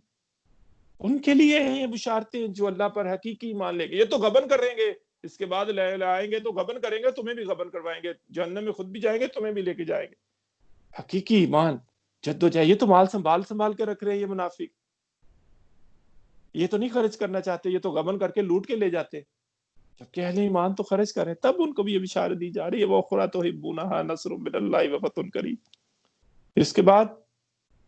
کہ آیت نمبر 14 میں غلبہ دین حق کے لیے اعزاز اللہ دے رہا ہے، اللہ کہتا ہے کونو، اس طرح کے ہو جاؤ، اس طرح کے عمل کرو جیسے میرے بندے عیسیٰ نے علیہ الصلوۃ والسلام پکارا تھا، من انصاری اللہ، کون ہے میرا مددگار اللہ کے معاملے میں؟ اور پھر کیا کہا عیسیٰ کے بھائی نے، نحنو انصار اللہ، ہم ہیں اللہ کے مددگار۔ اللہ کو کیا مدد چاہیے؟ پڑھا ہے ہم سورہ حدید میں، اللہ کے دین کو چاہیے مدد، اس کو چاہیے نصرت۔ اور یہ نہ سمجھنا کہ تم بڑے حاجی ثنا اللہ بن گئے ہو، تمہارے اپنے لیے اعزاز سمجھنا، اپنے لیے سعادت سمجھنا، عاجزی و انکساری اختیار کرنا، الحمدللہ اللہ کا شکر کرنا کہ اللہ نے تمہیں چنا ہے، اللہ مجھے اس راستے پر لے، اللہ کا شکر کرنا، جتنا کر سکو گے شکر اتنا ہی کرنا، کرتے رہنا شکر کہ آخری سانس آ جائے۔ یہ اعزاز اللہ تو آپ کو ہائیسٹ اسٹیشن دے رہا، اللہ عباد عبداللہ کا اسٹیشن دے گا آپ کو، عبد الرحمن کا اسٹیشن دے گا، اللہ آپ کو کہے گا یہ ہے میرے دین کے مددگار، یعنی اللہ کے ان تنصر اللہ ینصرکم، اس کی مدد کرو گے، ہم پڑھ رہے ہیں ان تنصر اللہ، یا اس کی مدد کرو گے تو وہ تمہاری مدد کرے گا، وہ تمہیں اس دنیا میں بھی کامیابی دے گا اور آخرت میں دے گا۔ یہ ہے کانٹیکسٹ، یہ پڑھاتے ہیں ہمیں، یہ پڑھایا جاتا ہے یہ سورہ صف؟ نہیں نہیں نہیں نہیں، ذرا ٹھنڈا ٹھنڈا کام ہو جائے، ٹھنڈا ٹھنڈے سے کام بھائی کبھی نہیں چلا، کبھی نہیں ہوگا ٹھنڈے ٹھنڈے کام، دیکھ لیے لگے رہے چاہے 10,000 سال لیں، 2,000 سال لگے رہے ٹھنڈے ٹھنڈے، کبھی نہیں ہوگا، کسی صورت نہیں، زبردست ماں ہونا پڑے گا۔ اللہ کہتا ہے یہ تو کبھی ثابت ہی نہیں ہے کہ ابو جہل کو جب ہیڈ ڈاؤن نہ دیا جائے، ابو لہب کو ہیڈ ڈاؤن نہ دیا جائے، یہ کسی صورت نہیں چھوڑیں گے، یہ ویکیوم خالی نہیں ہے۔ پھر آیت جو ہے سورہ جمعہ، اس میں جو ہے کہ حکمت و احکامات جمعہ ہیں، کہ پہلے رکوع میں جو ہے اجتماع جمعہ کی حکمت بیان کی گئی، پھر اس مطلب یہ ہے کہ اللہ کہہ رہا ہے کہ تیاری کرو، جمعہ کا دن ہے، یہ تذکیر کا دن ہے، خطبہ ہوگا، اس میں سنت تذکیر کی جائے گی، اس میں تبلیغ کی جائے گی، اس میں آپ کی جو ہے تعلیم کا بھی بندوبست ہے، تو اس کے لیے تیاری کرو۔ پھر اس میں یہ بتایا گیا کہ غلبہ دین جد، آیت 1 سے 4 میں غلبہ دین کی جد و جہد کے لیے افرادی قوت کی تیاری بذریعہ قرآن، صرف اور صرف، میں آپ کو سنا چکا ہوں حدیث کہ جو کوئی بھی اس قرآن کے علاوہ ہدایت چاہے گا کہ اسے مل جائے وہ کسی اور طرف سے، اللہ لازماً گمراہ کر دے گا، اور جو کوئی بھی اس قرآن کی طرف بلائے گا کسی اور، پوری دنیا نہ ہدایت پہ آئے، نبی صلی اللہ علیہ وسلم فرمایا اس کی ہدایت ہوئی نہیں، ہو چکی، اس کی ہدایت ہو چکی جو اس قرآن کی طرف بلائے گا۔ تو اس میں ہے، پہلے تو اللہ نے اپنی 4 شانیں بتائی ہمیں، اس کی مطابقت سے نبی صلی اللہ علیہ وسلم کے لیے 4 وظائف، یہ ہے سب سے بڑا وظیفہ جو اللہ نے ہمیں دیا ہے، جو آپ صلی اللہ علیہ وسلم کے قلب مبارک پر نازل ہوا، یہ ہے سب سے بڑا وظیفہ۔ تم پتہ نہیں کہاں سے وظیفے ڈھونڈ رہے، یہ بتا دے جی مولانا، وہ بتا دے، ہر گھر میں پڑا ہوا وظیفہ، کہ اس میں اللہ نے بتایا کہ اللہ بادشاہ حقیقی ہے، اور نبی صلی اللہ علیہ وسلم اس بادشاہ کے فرامین آیات کی صورت میں بتا رہے ہیں، لوگوں کو سنا رہے ہیں، اللہ پاکیزہ ہستی ہے، اور نبی صلی اللہ علیہ وسلم اس کی آیات سے لوگوں کا تزکیہ کر رہے ہیں، اللہ زبردست ہے، اور نبی صلی اللہ علیہ وسلم اس کے احکامات، اس زبردست کے احکامات پہنچا رہے ہیں، اللہ حکمت والا ہے، اور نبی صلی اللہ علیہ وسلم کیا خوبصورت، عقل مند، دانا، وائز انسان جو ہے، اس کے اللہ کی آیات کے ذریعے، اپنے بہترین کردار کے ذریعے لوگوں کو حکمت سکھا رہے ہیں، تعلیم دے رہے ہیں۔ پھر اسی طرح ہی آج بھی جو ہوگا تو کام اسی سے ہی ہوگا، وہ کیا ہے کہ رسولم هو الذی بعث فی الامیین رسولا منہم یتلو علیہم آیاتہ ویزکیہم ویعلمہم الکتاب والحکمہ، تو اس میں نبی صلی اللہ علیہ وسلم ان کی تعلیم و تربیت کر رہے ہیں، جو کوئی بھی آ رہا ہے نبی صلی اللہ علیہ وسلم کی حزب اللہ میں آ رہا ہے، اور ان کی تعلیم و تربیت ہو رہی ہے، ان کو بھٹیوں سے گزارا جا رہا ہے، کندن بنایا جا رہا ہے، انہیں سالڈ پرسن بنایا جا رہا ہے انہیں، تو انہوں نے تو لیڈ کرنا ہے آگے، تو کون کر رہا ہے؟ نبی صلی اللہ علیہ وسلم۔ آج بھی ہمارے پاس یہ دعوت موجود ہے، آپ کی حیات مبارکہ ہمارے پاس، سیرت النبی ہمارے پاس موجود ہے، کتنی کتابیں اچھی اچھی لکھی جا چکی، سب کچھ موجود ہے، تو یہ کام کرنا پڑے گا بھائیو، پوری طرح اللہ نے ہماری تعلیم کی ہے، تربیت کی ہے اللہ نے اپنے رسول صلی اللہ علیہ وسلم کے ذریعے۔ پھر اگر یہ کام نہیں کرے گے تو نبی صلی اللہ علیہ وسلم تو اپنا فرض منصبی تھا اس کو انجام دے گئے، صحابہ بھی دے گئے، اب کام ہے ہمارا کہ ہمارے کندھوں پر یہ بوجھ نبی صلی اللہ علیہ وسلم ڈال کے گئے ہیں، اب یہ ہے تمہارا کام کرنے کا، اجمیوں کا بھی، عربیوں کا بھی، سب بھائی بھائی بن کے کریں گے تو یہ کام ہوگا۔ نہیں تو پھٹے رہیں گے اسی طرح. اللہ کہتا ہے میں آپ کو مثالیں سنا چکا ہوں, کوئی ساتھ نہیں آئے گا, کوئی کسی عراق پر حملہ کریں گے, شام پر حملہ کریں گے, کوئی نہیں کرتے رہو میرے پہ تھوڑے, سب سے پہلے پاکستان, سب سے پہلے فلانا ٹمکڑا, کرتے رہے, کھاتے رہے, ان کو لوٹتے رہے, مارتے رہے, ملینز کی تعداد میں مارے, کوئی ساتھ نہیں. تمہارے دل پھٹے ہوئے آپس میں, تم ساتھ نہیں ہو. تو اسی لیے اللہ کی سزا, اور ایک طرف سے جو ہے بادشاہ حقیقی کی سزا مل رہی, اس کا کوڑا برس رہا ہے. وہی ساتھ ہو جائے تو سب کچھ ہے, وہی ان کی دیگیں الٹا دے گا, وہی ان کی ٹیکنالوجیاں الٹا دے گا, الٹا کر رکھ دی کہ نہیں. ماننے والے تو بنو, گزرو تو صحیح, صبر تو کرو, گزرو تو صحیح میرے احکامات سے, میری بات تو مانو, مان کے تو دیکھو, اللہ پر بھروسہ کر کے تو دیکھو, اسی طرح ہی الٹائے گا ان کی بھی دیکھے.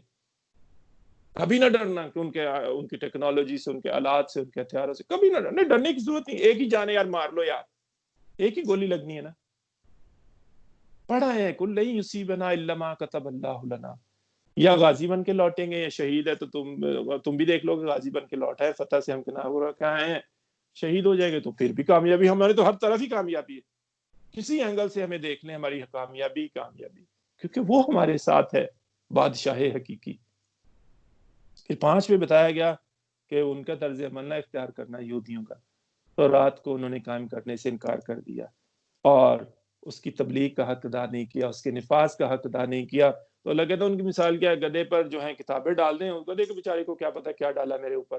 وہ تو چلتا ہی جائے گا نا. وزن کتابوں کا ہے, علم کا وزن ہے کس چیز کا, اس کی مثال ہے. اور اس سے بھی اللہ کہتا ہے بری مثال جنہیں انہوں نے اللہ کی آیات کو جھٹلا دیا, سامنے آئی تو سائڈ پہ کر دیا, نہیں یہ نہیں میرے سے سخت ہے, ذرا کیا فرق رہ جائے گا, نہیں میرے سے یہ نہیں ہوگا, میں ٹھنڈا ٹھنڈا کام کر لیتا ہوں. اخرجت للناس ہے نا, جو وہ کر لیتا ہوں ٹھنڈا ٹھنڈا, جو ہے وہ نہیں کروں گا, جو ہے تم بہترین گروہ ہے وہ لے لیتا ہوں, بہترین گروہ والا. نہ امر بالمعروف کروں گا, نہ نہی عن المنکر کروں گا. یہ سخت ہے, کڑوی گولی یہ میرے سے نہیں ہوتی. تو پھر سزا مل رہی, وہ بھی آیت نمبر 85 بھی پڑھ کے آ رہے ہیں کہ دنیا میں رسوائی, آخرت میں عذاب. پھر 6 سے 8 میں بگڑی ہوئی امت کی خوش کن خواہشات. پھر کیا ہوگا اس کے نتیجے میں, جب اللہ کا حق ادا نہیں کریں گے, اللہ کے دین کے غلبے کا کام نہیں کریں گے, تو کیا ہوگا. اللہ کے چہتے ہیں, نحن احباء ہیں, وہ اس کے محبت و زدہ بندے ہیں, چہتے ہیں. تھوڑے دن اگر سزا بھی ملی تو تھوڑے دن, لن تمسنا النار الا ایاما معدودا, بچا کے نکال ہی لے گا تیرے حبیب کی امت میں سے. پھر یہ خوش کن وشفل تھنکنگ میں آ جائیں گے, خواہشات میں. اللہ کہتا ہے اچھا تو جنت تمہارے لیے نا, اللہ چیلنج دے رہا ہے ان کو, ہمیں بھی چیلنج ہے, موت کی آرزو کرو تو پھر جنت میں فوراً جاؤ نا بھائی, کہ موت ہی رکی ہوئی ہے بیچ میں. اللہ کہتا ہے یہ ہرگز نہ کریں گے خواہش, انہیں پتا ہے کہ انہوں نے کیا آگے کیا بھیجا. اسی لیے کہ آج بھی اگر کسی کے سامنے موت کا ذکر, نو نو نو ڈونٹ سکیئر می بھائی, موت ابھی تو بنے بڑے سال جینا ہے. جو کوئی بھی ہوگا, جو کوئی اللہ کا بندہ ہوگا, وہ کبھی نہیں ڈرے گا موت سے, کہے گا آ جائے کوئی بات نہیں, میرے اللہ کا حکم ہے تو میں کیوں انکار کروں, مجھے جانا تو ہے, کیوں نہ میں خوش دلی سے قبول کروں. جب مجھے پتا ہے کہ اللہ نے مقرر کیا 1 سیکنڈ آگے پیچھے نہیں ہونا, تو کیوں نہیں, وائی ناٹ, میں اس کے لیے تیاری کروں, تاکہ موت ہی کے وقت مجھے میرا رب میرے جنت کی بشارت دے دے. اسی وقت سلامتی, السلام علیکم کہیں فرشتے آ کر, تم پر سلامتی ہو, اللہ کی طرف سے تم پر سلامتی ہو, اور تم سلامتی میں آ گئے, تمہاری 2 قبر کو ہم سلامتی بنا دیں گے. پڑھا ہے پیچھے کل ڈاکٹر صاحب نے کہا, جنت میں تو ہے ہی سلامتی سلامتی. تو یہ سچویشن ہے. چیلنج دے رہا اللہ کہ کرو قبول موت, ایکسیپٹ کر کے دیکھو, کبھی نہ کریں گے یہ. پھر اس کے بعد جو ہے آیت نمبر 9 سے 10 میں یہ ہے کہ جمعہ کی جب پہلی اذان ہو جائے تو سب کچھ چھوڑ دو. یہ ہے کہ سب کچھ چھوڑ کے جمعہ کی طرف جاؤ. پہلے یہ ہوتا تھا کہ جو ہے 11 میں بھی ساتھ ہی لے آتا ہوں کہ پہلے نماز ہوتی تھی عید کی طرح, بعد میں خطبہ ہوتا تھا. تو ایک دفعہ قافلہ جو آیا, انہوں نے اپنے ڈھول بجائے, تو صحابہ اٹھ کے کچھ چلے گئے. تو اللہ نے کہا کہ نہیں, جیسے نماز ضروری ہے, خطبہ سننا بھی ضروری ہے, اس میں تمہاری تعلیم و تربیت کو بندوبست ہے. تو اللہ نے کہا کہ یہ تم تھوڑے سے جو ابھی مال جمع کر لو گے, کچھ خرید و فروخت کر لو گے, تو اللہ کے پاس جو ہے نا اس خرید و فروخت سے بہت بہتر ہے. واللہ خیر الرازقین کہا آخر میں. تو سب کچھ چھوڑ دیا جائے اور جمعہ کی تیاری کی جائے. اسی لیے تو کہتے ہیں کہ اللہ نے پھر اجازت دے دی, بھائی دیکھو تمہارے لیے سہولت کرتے ہیں بھی. اللہ نے فرمایا جمعہ کے بعد جو مرضی کرو, کاروبار کرو, جو مرضی کرو, پوری اجازت ہے, شام تک کرتے رہو, کوئی بات نہیں, لیکن جب جمعہ کا ٹائم ہو جائے، 1 آدھ گھنٹہ رہ جائے، 2 گھنٹے رہ جائے، تو پھر آپ مسجد میں جائیں، تلاوت قرآن کریں، ذکر میں مشغول ہوں، اور آپ جو ہے سب کچھ چھوڑیں۔ اسی لیے تو کچھ جید علماء نے جو ہے فتویٰ دیا کہ جب جو پہلی اذان ہو جائے اور آپ اگر نہ چھوڑیں تو آپ کوئی کاروبار کر رہے ہیں وہ آپ کے لیے حلال نہیں، حرام ہے، اسی آیت کی روشنی میں۔ سب کچھ 1 ڈیڑھ گھنٹے کے لیے، آدھے گھنٹے کے لیے، پونے گھنٹے کے لیے چھوڑ کے خطبہ سنیں، نماز پڑھے، پھر جو مرضی کرے، اللہ نے اجازت دی۔ پھر سورہ منافقون، اب کسی نے اب پڑھا ہے، لمبی لمبی بحثیں ہوئیں ایمان کے متعلق، نفاق کے متعلق، نفاق ہم پڑھا ہے یہ مضمون، سورہ بقرہ میں بھی اشارے ہوئے، اس کے تفصیلات جو سورہ توبہ اور سورہ نساء میں آئی ہیں، سورہ احزاب بھی آئی ہیں۔ میرے جیسا، آپ کی جیسا بندہ ہو کبھی جو پوری کتاب نہیں پڑھ سکتا، اچھا تو گائیڈ، درسی گائیڈ تھوڑا سا ہم خلاصہ دے دیتے ہیں، اس کو سمجھ لیا تو تم نے ہمارے اس مضمون کو سمجھ لیا۔ تو اللہ نے پورا بندوبست کیا ہمارا اس کتاب میں۔ یہ جو ہے ٹوٹل 11 آیتیں ہیں، یہ آپ کو پورا اس کا نفاق کے متعلق، کہ اس کی مرض کی حقیقت کیا ہے، اس کا سبب کیا ہے، حفاظتی تدابیر کیا ہے، اس کی سٹیجز کیا ہیں، اس کی ہلاکت خیزی کیا ہے، اس کے متعلق بتا دیا گیا کہ اس کی حقیقت اور اس کی سٹیجز پہلے بتائیں گی 1 سے 5 میں۔ اصل جو چیز ہے نا اس کی، وہ دنیا کی محبت ہے، اس کی بیس لائن دنیا کی محبت ہے، اور اس کی روشنی میں آگے اوپر تھوڑا چڑھیں گے تو جان اور مال کی جو ہے تحفظ ہے، وہ ظاہری بات ہے، محبت ہوگی، بھئی ادھر رہ رہا ہوں تو جان اور مال کا بھی تحفظ ہونا چاہیے نا، میرے پاس ہی رہے، چھن نہ جائے۔ اور انسان پھر کیا ہوتا ہے، بزدل ہو جاتا ہے، مسکنت آ جاتی ہے اس پہ، ڈرنے لگتا ہے، سیکیورٹیاں رکھتا ہے اپنے ارد گرد، انسان بزدل ہو جاتا ہے۔ جبکہ اللہ کا بندہ ہو کہ اس کے پاس مال ہونا ہو، دے بھی رہا اللہ کے لیے، مال بھی خرچ کر رہا ہے۔ کبھی عثمان رضی اللہ تعالیٰ عنہ کو سیکیورٹی رکھنی پڑی تھی؟ نہیں۔ کتنے امیر تھے؟ عبد الرحمن رضی اللہ تعالیٰ عنہ کو سیکیورٹی رکھنی پڑی تھی؟ کتنے امیر تھے؟ ضرورت نہیں ہے، مجھے پتہ ہے جانا ہے، میں ویسے بھی جو اللہ کے احکامات کے متعلق اللہ نے مجھے دیے تو اسے خرچ کر رہا ہوں۔ تو ان کو روکنا پڑتا تھا نبی صلی اللہ علیہ وسلم کو، جب وہ اونٹوں کی لائنیں لگاتے تھے، جب تقاضا آتا تھا، عثمان کو روکنا پڑتا تھا رضی اللہ تعالیٰ نبی صلی اللہ علیہ وسلم کے، بس کریں آپ نے پہلے ہی بہت دے دیا۔ تو پھر انسان گریز کرتا ہے اللہ کے دین کے غلبے کے لیے، نہیں وہ دوسرے چلے جائیں، میں ادھر ہی رہتا ہوں۔ اس کے لیے کیا ہے مدارج، اس کی سٹیجز؟ پہلے اب انسان کیا کرے گا، اپنی کوتاہیوں کا جواز پیش کرنے کے لیے جھوٹ بولتا ہے، پہلی سٹیج۔ جھوٹ میں وزن پیدا کرنے کے لیے قسمیں کھاتا ہے جھوٹی۔ دوسری، دوسروں کو بھی روکتا ہے کہ یہ کریں گے میں پیچھے رہ جاؤں گا تو میں معاملہ اظہر من الشمس ہو جائے گا کہ یہ تو نہیں جا رہا، باقی جا رہے ہیں۔ دوسروں کو بھی روکنے کی کوشش کرو، نہیں سنبھال کے رکھو، بچوں کا کیا بنے گا یار۔ دین کے لیے قربانیاں دینے والوں سے دشمنی ہو جاتی ہے پھر، کہ یہ قربانیاں ہی دی جا رہے، میں ایکسپوز ہو رہا ہوں۔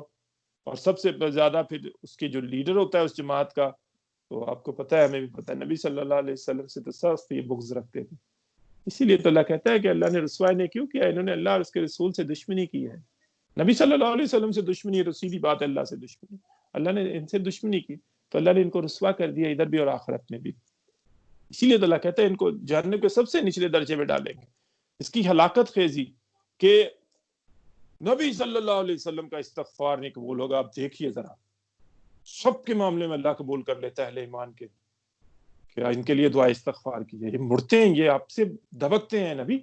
آپ 70 دفعہ بھی کریں گے، ہم پڑھا ہے سورہ توبہ میں، کہ ان کے اللہ جو ہے آپ کی دعا بھی ان کے حق میں قبول نہیں فرمائے گا۔ کتنی ہلاکت خیزی ہے یہ۔ اللہم طہر قلوبنا من النفاق، اللہ ہمارے دلوں کو نفاق سے پاک کرے۔ پھر آیت 7 سے 8 میں مرض سے نفاق کی شدت، کہ اس میں یہ جو ہے نا، جو کیا کرتے ہیں کہ جو حق کا ساتھ دینے کی بجائے یہ دشمنی کرتے ہیں، اس سے نفرت کرتے ہیں۔ اسی کا ذکر ہے کہ بنو مستلق سے جب آئے تو غزوہ بنی مستلق سے مسلمان واپس آ رہے تھے اہل ایمان، تو ایک مہاجر اور ایک انصاری صحابی کی آپس میں جھگڑا ہو گیا، تو نبی صلی اللہ علیہ وسلم نے خود اس جھگڑے کو ختم کرایا۔ تو اب یہ جو عبداللہ ابن ابی تھا رئیس المنافقین، اس نے جو آ کے پھر ہوا دینے کی کوشش کی، ہم نے ان کی مدد کی ہے مہاجروں کی، انصاریوں نے، مدینہ والوں نے، یہ ہماری بلی ہم ہی کو میں آؤں۔ تو اس نے کہا اب جب جائیں گے نا مدینہ تو ان کو نکال باہر کریں گے اور ان کی مالی مدد نہیں کریں گے۔ تو اللہ کہتا ہے پورے خزانے بھی اللہ کے پاس ہیں، سارے کے سارے، جس کو چاہے دے، عزت بھی اللہ کے لیے ہے، اس کے رسول کے لیے ہے، اور اہل ایمان کے لیے ہے۔ منافق نہ جانتے ہیں نہ اس کا بھوج رکھتے ہیں، کر لو جو تمہارے سے ہوتا ہے، دیکھتے ہیں کیا بنتا ہے۔ آیت 9 میں اس کا سبب اور حفاظتی تدبیر بتا دی گئی کہ دنیا کی محبت کی صورت میں، جیسے میں نے آپ کو بتایا ہے، اور اس کے نمایاں مظاہر ہے مال اور اولاد. انہی کے ذریعے ان محبتوں کے زیر اثر انسان دو نمبریاں کرتا ہے, اللہ کے دین پہ قربانیاں دینے کے لیے جھجکتا ہے انسان, اس سے پیچھے رہتا ہے. تو اس کا علاج بھی پھر بتا دیا گیا کہ یاد رکھو کہ جو کوئی بھی اللہ کی یاد سے غافل ہو جائے گا یہ مال اور اولاد کی وجہ سے وہ خسارے میں جائے گا. اس کا علاج اللہ نے اگلی آیتوں میں بتا دیا گیا 10 سے 11 میں. اس کے ساتھ الف لگا دیجئے, صرف نفاق کے ساتھ الف لگا دیجئے, انفاق کر دے, اپنی جان کا انفاق, اپنے مال کا انفاق, اپنی صلاحیتوں کا انفاق خرچیے, اپنی انرجیز کا انفاق. علاج ہو گیا. اللہ نے دیکھ لیا میرا بندہ اب آ رہا ہے, خرچ بھی رہا ہے, چاہے کچھ بھی اس کے پاس ہے, پیسے نہیں کوئی بات نہیں, جان سے خرچ ہے, صلاحیتیں دے رہا ہے, انرجیاں دے رہا ہے اپنی, کیا کہتا ہے قبول, وہ بھی قبول. اس کا اللہ نے کتنا سمپل ہمیں علاج بتا دیا, صرف الف لگا دیں اس کے ساتھ تو کام ہو گیا. یہ نہ ہو پھر یہ کہ حسرت ہے جو اللہ موت کا فرشتہ آ جائے کہ اللہ تھوڑا موقع ہی دے دیتا. اس میں ہے فَأَصَدَّقَ وَأَكُن مِّنَ الصَّالِحِينَ, تھوڑا صدقہ کر دیتا, تو خرچ دیتا میں تاکہ نیکوکاروں میں شامل ہو جاتا. اللہ کہتا نہیں, 60 70 80 سال جتنے بھی تھے دیے نہیں, مہلت نہیں دی, تو اب کوئی موقع نہیں ہے. پھر اگلی صورت ہے سورۃ تغابن, بہترین خوبصورت ترین صورت, کہ اس میں ایمان ثلاثہ جو ہم پڑھ رہے ہیں, لمبی لمبی بحثیں, لمبی لمبی تفصیلیں پڑھ رہے ہیں ایمان کی. ایمان باللہ, ایمان بالآخرہ, ایمان برسالہ کا ذکر ہے کہ 18 آیتیں صرف. پہلی 4 آیتیں ایمان باللہ کے متعلق ہیں. اس میں بتایا گیا کہ خلاصہ اس کا یہ کہ کائنات کی ہر شے اللہ کی تسبیح کر رہی ہے اور کرتی رہے گی, وہی کرے نہ کرے. کائنات کی ہر شے, نہ کرو انسانوں, تم نہ کرو, بناؤ اللہ کو محفر, مرکز و محفر, کوئی بات نہیں, آنا ہے نا ہمارے پاس مڑ کے پلٹ کے. پھر کائنات کی ہر شے اللہ پر اللہ کی بادشاہت جاری و ساری ہے, اس کی حمد و ثنا مسلسل ہو رہی ہے. وہ جو چاہے کر سکتا ہے, وہ سب انسانوں کو خالق ہے, چاہے مسلمان ہو یا غیر مسلم. وہ سب انسانوں کو دیکھ رہا ہو, چاہے مسلمان ہو چاہے غیر مسلم, چاہے اس کے فرما بردار بندے ہوں چاہے اس کے باغی بندے ہوں, سب کو دیکھ رہا ہے ان کے دن. اس نے اس کائنات کو بامقصد بنایا ہے اور انسان کی خوبصورت گری کی ہے اس نے, اور تمام مخلوقات پر اس کو فضیلت دی ہے تاکہ, اور دنیا کو اس کے کام میں لگا دیا تاکہ انسان اس سے استفادہ کریں. نبی صلی اللہ علیہ وسلم فرمایا یہ دنیا تمہارے لیے بنائی گئی ہے اور تم آخرت کے لیے بنائے گئے ہو. پھر آیت 5 سے 6 میں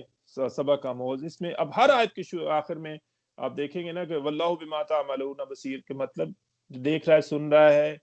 اس سے سنبھال کے رکھ لیے تمہارے اعمال, تمہیں بتلائے گا ایک دن. آخرت کا اشارہ ہر آیت میں, وَإِلَيْهِ الْمَصِيرُ, اسی کی طرف واپسی ہے. واللہ علیم بذات الصدور, چوتھی آیت میں تمہارے سینوں کے راز تک جانتا ہے, اچھے عمل ہو برے عمل ہو سب محفوظ ہے. پھر 5 سے 6 میں پرانی جو سابقہ قوموں سے رسولوں پر کیوں نہ مان لیں, وہی بات میں بتاتا. فَقَالُوا وَبَشَرٌ يَهْدُونَنَا, چھٹی آیت میں آ گیا, 5ویں میں یہ بشر ہمیں ہدایت دیں گے. کتنے ظالم لوگ تھے وہ, اعلیٰ کردار کے لوگوں کے پیچھے نہیں لگنا, اپنے سرداروں کے ان کو بھی تو, وہ بھی تو تمہیں ہدایت دے رہے ہیں, وہ بھی تو بشر ہی ہیں, وہ فرشتے تو نہیں ہیں تمہارے جو سردار ہیں, جو طاغوت ہیں, جو باغی ہیں, جو کفر کر رہے ہیں, وہ بھی تو انسانی, اس کی کیوں اطاعت کر رہے ہو؟ پھر اس کی نہیں, تمہاری بھی نہیں کرتی, میں آزاد ہوں, میں میری مرضی, میں جو مرضی کروں, تمہاری اطاعت نہیں کروں گا, تم میرے سردار نہیں, اس کی بھی نہ کرو, اس کی تو کر رہے ہو. اتنے پاکیزہ آدمی کی جو تم میں رہ رہے ہیں, اپنے کوئی بھی رسولوں اس وقت کے نمائندے, اس کی اطاعت نہیں کر رہے, باغی آدمی کی اطاعت کر رہے ہیں. پھر اللہ نے کہتا ہے کہ دیکھو اللہ نے انہیں کیا فذاقوا وبال امرہم, پھر دیکھو کہ کیسی ان کو پکڑ آئی. پھر آیت 7 میں ہے کہ قسم کھا کر بتایا گیا, نبی آپ قسم کھائیے, کہ کہو اے نبی کہیے کہ قل بلا وربی, مجھے میرے رب کی قسم ہے, زور دے کر بتائے گا, لا تبعثن ثم لتنبؤن بما عملتم, میں اپنے رب کی قسم کھا کر کہتا ہوں, یہ جلالی اور خطابی انداز ہے, لازماً قیامت آ کر رہے گی, پھر تمہیں اٹھایا جائے گا اور تم سے حساب لیا جائے گا جو تم کچھ کرتے ہو. اور پھر کہا گا وذالک علی اللہ یسیر, اللہ کے لیے بہت آسان ہے یہ کام, انتہائی آسان ہے اس کو برپا کرنا. پھر 8 سے 10 میں بتایا گیا کہ نور ہدایت جو دے کے بھیجا گیا ہے نبی صلی اللہ علیہ وسلم, یعنی قرآن, اس پر ایمان لائے, اللہ پر, اس کے رسول پر, نور ہدایت پر.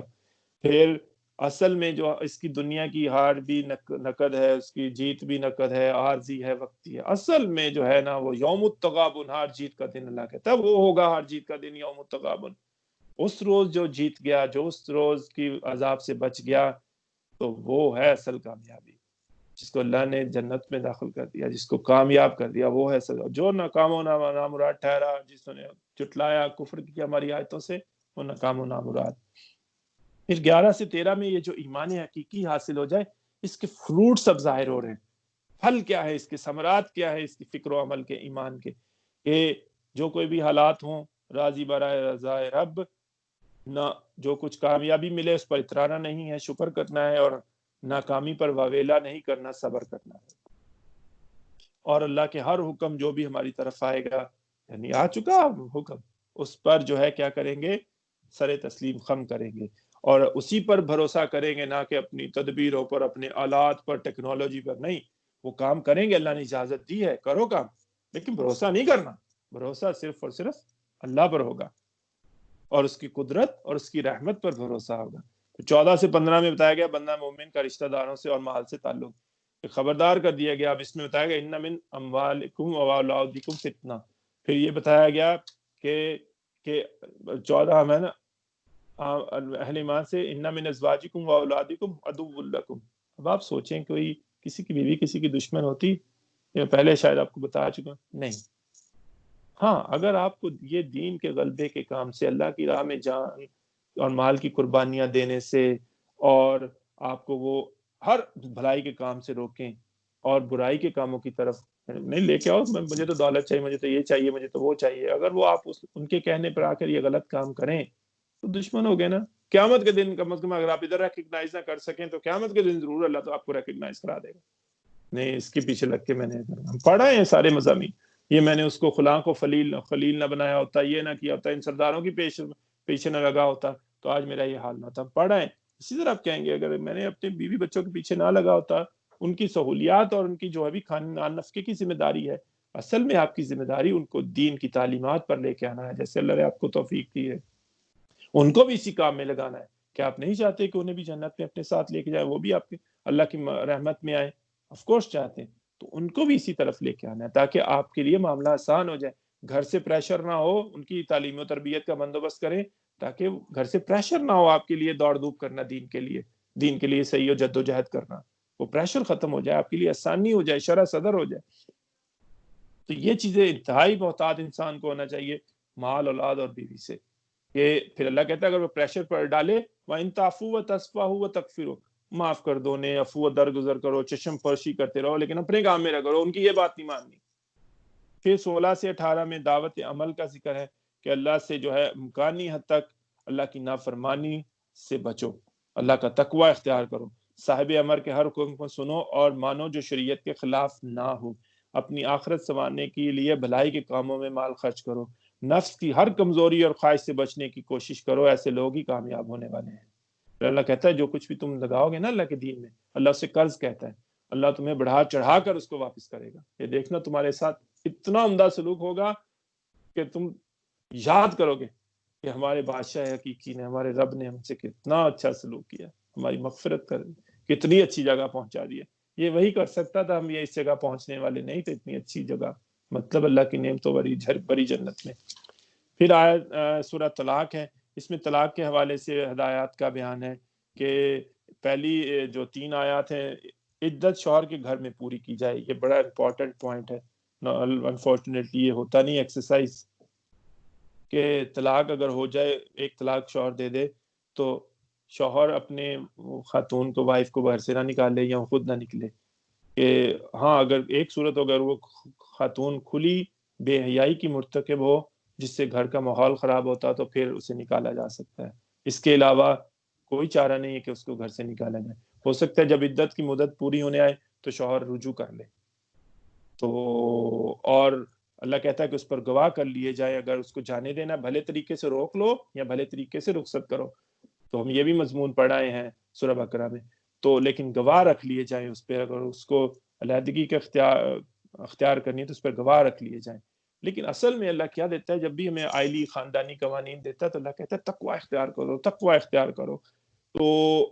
اور سارے معاملات کی، سارے احکامات کی اصل روح تقوی ہے،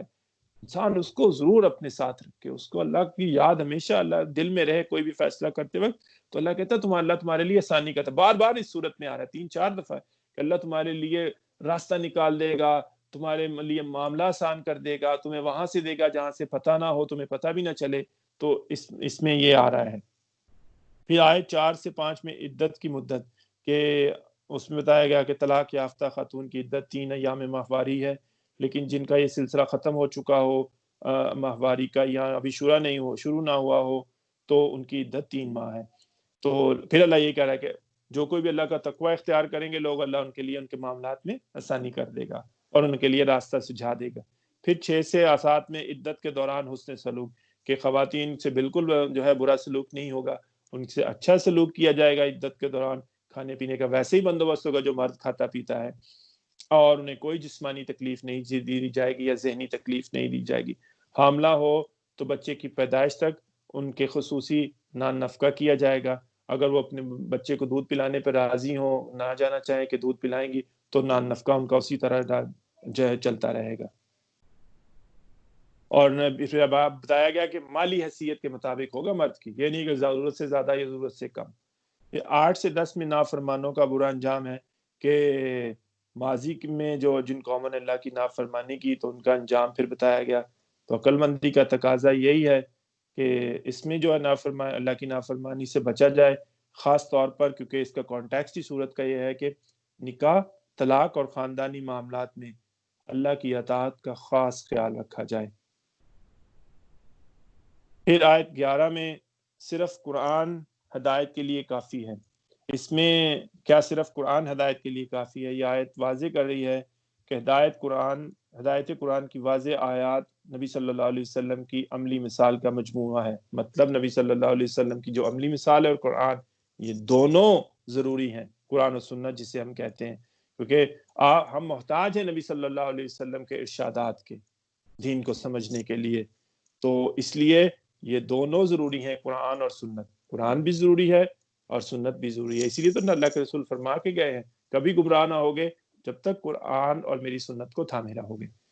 پھر قرآن میں 12 جو ہے آیت 12 میں قرآن میں 7 زمینوں کا ذکر ہے۔ 7 آسمان تو ہم پڑھ رہے ہیں کہ سورہ جو ہے ہم پڑھیں گے سورہ الملک میں کہ اللہ نے طے برطے جو ہے نا وہ 7 آسمان بنائے ہیں، سورہ آیت 3 میں، سورہ ملک میں کل پڑھیں گے انشاءاللہ۔ تو اب آپ دیکھیے کہ اگر میں بیٹھا ہوا تو اس وقت میری چھت جو ہے کائنڈ آف آسمان ہے، تو اس کے اوپر والا حصہ، وہ اوپر والی چھت کا جو ہے وہ زمین بن جائے گی۔ تو یہ پہلا آسمان ہے، اس کا جو بالائی حصہ ہوگا وہ دوسرے آسمان کی زمین بن جائے گی۔ تو اس سے آپ اندازہ کر سکتے ہیں کہ 7 زمینیں بنتی ہیں، واللہ تعالی عالم، کیونکہ اس میں تو ذکر ہے۔ پھر آخری سورہ ہے آج کی جو ہے سورہ تحریم، خاندانی زندگی کے بارے میں ہدایات جو ہیں کہ شوہر، بیوی اور سربراہ خاندان کو ہدایات اس میں دی گئی کہ اس میں ایک واقعہ بھی ہے، آیت 1 سے 2 میں اس کا ذکر ہے کہ نبی صلی اللہ علیہ وسلم نے اپنی زوجہ محترمہ کی خوشی کی خاطر یا ازواج کی خوشی کی خاطر شہد، ایک خاص قسم کا شہد نہ کھانے کی قسم کھا لی۔ تو اللہ نے کہا کہ وہ کہتے ہیں نا جن کے رتبے ہیں سوا ان کی سوا مشکل ہے، کہ اللہ نے کہا نبی صلی اللہ سے آپ کی شایان شان نہیں ہے یہ، آپ نے کیوں جو ہے اللہ نے آپ کے لیے کوئی چیز حلال ٹھہرائی ہے تو آپ اس کو اپنے لیے حرام کرتے ہیں اپنی ازواج کی خوشی کی خاطر؟ اللہ آپ کا مولا ہے، اللہ آپ کا مددگار ہے، اللہ نے آپ کو کفارہ کا جو نظام سیٹ اپ بتایا کہ کیسے کفارہ، آپ کفارہ دیجئے، آیت 89 میں پڑھا ہے سورہ مائدہ کی، کفارہ دیجئے۔ اگر آپ ایسے کریں گے تو امت آپ کے پیچھے چلے گی، تو وہ بھی ایسی قسمیں کھا لیا کریں گے، وہ بھی اس شہد کو نہیں کھائیں گے۔ تو آپ کے لیے، آپ کی ذات میں تو ہم نے اسوہ رکھا امت کے لیے، تو آپ کفارہ دیجئے اور اس شہد کو کھائیے اللہ کا نام لے کر۔ تو اس میں اس کا ذکر ہے کہ پھر آیت 3 سے 4 میں بیوی کے لیے ہدایت ہے کہ نبی صلی اللہ علیہ وسلم نے ایک بیوی کو، یہ عائشہ رضی اللہ تعالیٰ عنہ اور حفصہ رضی اللہ تعالیٰ عنہ کا ذکر ہے کہ نبی صلی اللہ علیہ وسلم نے ایک بیوی کو بات بتائی، کوئی راز کی بات تھی تو انہوں نے وہ دوسری کو بتا دی، مطلب عائشہ کو شاید بتائی تھی تو انہوں نے حفصہ کو بتا دی۔ تو نبی صلی اللہ علیہ وسلم نے جب ان سے ذکر کیا، اللہ نے نبی صلی اللہ علیہ وسلم کو باخبر کر دیا اس معاملے میں، تو تھوڑی ناراض ہوئی وہ زوجہ محترمہ، اور دوسری بھی ناراض ہوئی کہ مجھے کیوں نہیں پہلے آپ نے بتایا تھا، انہیں کیوں پہلے بتا دیا؟ تو اللہ نے دونوں کو تنبیہ کی، تم توبہ کرو اور جو ہے ہمارے نبی صلی اللہ سے بھی توبہ کرو، نبی صلی اللہ علیہ وسلم سے بھی معافی مانگو۔ تو اس کا ذکر ہے کہ پھر انہوں نے توبہ بھی کی، نبی صلی اللہ علیہ وسلم سے بھی معافی مانگی، اللہ سے بھی معافی مانگی اس معاملے میں، کہ بتایا یہ گیا کہ جو زوجہ ہے وہ شوہر کے راز کی جو ہے وہ اس کو راز میں رکھے گی، اس کو پھیلائے گی نہیں، اس کے جیسے ہم پڑھ رہے ہیں مال کی حفاظت کرے گی، اپنی عفت و عزت کی حفاظت کرے گی، اس کے راز ہیں، نبی صلی اللہ علیہ وسلم نے کچھ بتائی ہوگی بات، تو یہ جو آپ کو صرف بتائے گی، آپ آگے نہیں بتائیں، یا تو انہوں نے کہا کہ سب کو بتا دیں پھر اور بات ہے، جو انہوں نے کہا یہ راز کی بات ہے اپنے تک رکھنا، تو آپ نے کیوں آگے بتائی؟ تو اس میں یہ سبق دیا جا رہا ہے کہ وہ جو بھی خواتین ہیں وہ شوہروں کے راز رکھنے والی ہیں۔ آیت 5 میں ازواج مطہرات کی تحسین ہے۔ پہلے تو انہیں تنبیہ کی گئی کہ نبی صلی اللہ علیہ وسلم جو ہے نا، اگر تمہیں طلاق دے دے تو اللہ ایسی بیویاں انہیں دے دے گا، پھر اور دے دے گا، بدل دے گا، لیکن انہوں نے جو ہے نا معافی مانگی نبی صلی اللہ علیہ وسلم سے، ان کی تحسین کی جا رہی ہے، اور سارے وصائف تھے، یہ وصف تھے نبی صلی اللہ علیہ وسلم کی ازواج مطہرات میں، اللہ کے ہر حکم کے سامنے سر جھکاتی تھیں، صدق کے دل سے تعلیمات اسلام پر ایمان لائی ہوئی تھیں، اللہ کے سامنے حد درجہ عاجزی اختیار کی ہوئی تھیں، اور اللہ سے لو لگائی ہوئی تھی، اپنی کوتاہیوں پر توبہ کرتی رہتی تھی، ذوق و شوق کے ساتھ اللہ کی بندگی کرتی تھیں، دنیا کی آسائشات اور سہولیات سے رغبت نہ تھی انہیں۔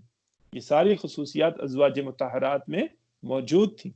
پھر 6 سے 8 میں اللہ کہتا ہے کہ اپنے اور اپنے 6 سے 7 میں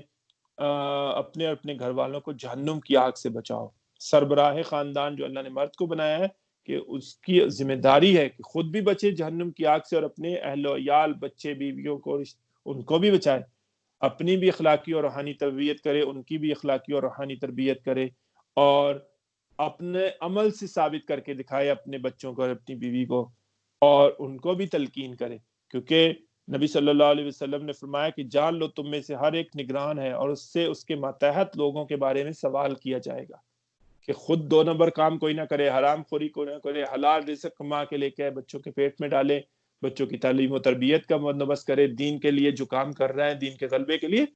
بیوی بچوں کو بھی اس طرح لایا، خواتین جو ہیں وہ بھی مدد کریں، بچے بھی مدد کریں اس کام میں، تو اللہ انشاءاللہ تعالی جہنم کی آگ سے سب کو بچائے گا۔ پھر یہ کہا گیا کہ جو کافروں سے کہا گیا کہ تم اب میرے حضور بہانے پیش نہیں کرو، تمہیں اسی چیز کا بدلہ دیا جا رہا ہے جس پہ جو تم کام کرتے رہے ہو۔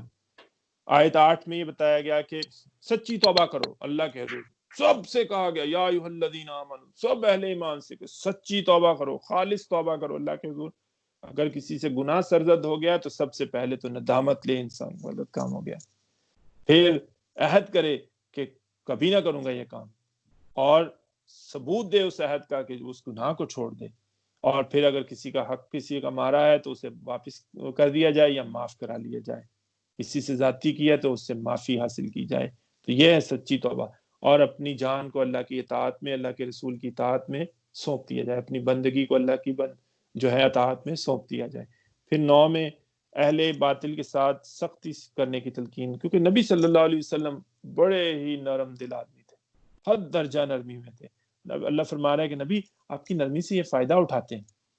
آپ پر دیکھیں کیسی سخت باتیں کرتے ہیں، طنز کرتے ہیں، صبر و تحمل سے آپ کی جو اتنا پیارا صبر کرتے ہیں، تحمل کرتے ہیں، یہ اور زیادہ جری ہو جاتے ہیں، اور پھر یہ جھوٹے بہانے بناتے ہیں، تو آپ ان سے ذرا اللہ کہتا ہے کہ جاہد الکفار والمنافقین واغلظ علیہم، ان سے سختی کیجئے نبی، بالکل نرمی نہ کیجئے ان لوگوں سے، نرمی کرنی ہے اپنے اہل ایمان کے ساتھ کیجئے، یہ فائدہ اٹھاتے ہیں، اہل ایمان کبھی بھی آپ کی نرمی کا فائدہ نہیں اٹھائیں گے، وہ آپ کی محبت اور اطاعت میں اسی طرح رہیں گے، یہ لوگ ہیں جو کینچی کی طرح زبانیں لے کے آ جاتے ہیں اور فائدہ اٹھاتے ہیں، ان سے سختی کیجئے، اس کا نبی صلی اللہ علیہ وسلم کو حکم دیا گیا۔ پھر 10 سے 12 میں کہ خواتین کا علیحدہ تشخص کا ذکر ہے، بڑی خوبصورت آیات ہیں کہ دنیا میں اللہ چاہتا ہے کیا ہے کہ خاندان کا نظام خوشگوار ماحول میں ہو، وہ نظام جو خاندانی نظام خوشگوار ماحول میں قائم رہے، کہ پھر اللہ کہتا ہے کہ آج تو بیوی تابع ہے، قیامت کے دن تابع نہیں ہوگی، کتنی عورتیں ہیں جو نیکی میں آگے بڑھ جائیں گی مسلمانوں سے، کتنی مرد ہوں گے جو مریم سلام علیہا پر، فاطمہ رضی اللہ تعالیٰ عنہ پر، عائشہ رضی اللہ عنہ کتنا رشک کریں گے اس دن، کتنی سبقت لے جائیں گی وہ خواتین۔ پھر اس میں بتایا گیا کہ بعض عورتیں کی بدعمالیوں کی وجہ سے بعض عورتیں جہنم میں جائیں گی، ان کے شوہر جنت میں ہوں گے، مثال دی گئی نوح علیہ السلام کی اور لوط علیہ السلام کی، ان کی بیویاں جہنم میں ہوں گی اور وہ جنت میں ہوں گی۔ پھر مثال دی گئی کہ ان بیویوں کی کہ جو جنت میں ہوں گے ان کے شوہر جہنم میں ہوں گے، آسیہ سلام علیہ کی جو فرعون کی بیوی تھی وہ جنت میں ہوگی، فرعون جو ہے جہنم میں ہوگا۔ پھر مثال دی گئی کہ کسی کا سرپرست ہو اور وہ خاتون بھی، اور مریم سلام علیہ کی، اب ان کے خالو تھے زکریا علیہ السلام، ان کے سرپرست تھے، دونوں جنت میں ہوں گے۔ پھر مثال یہ کہ جو جو بیوی اور شوہر وہ بھی دونوں جہنم میں ہوں گے. نبی صلی اللہ علیہ وسلم مقام محمود پر ہو گئے, ان کے ازواج مطہرات ساری کی ساری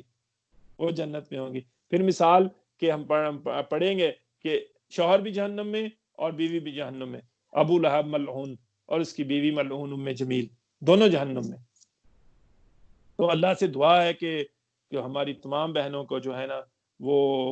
نیکی کی توفیق عطا فرمائے, ہمارے تمام بھائیوں کو نیکی کی توفیق عطا فرمائے, زیادہ سے زیادہ اللہ کا تقوی اختیار کرنے کی توفیق عطا فرمائے. اس پر ہم ختم کرتے ہیں. تو کل انشاءاللہ تعالی,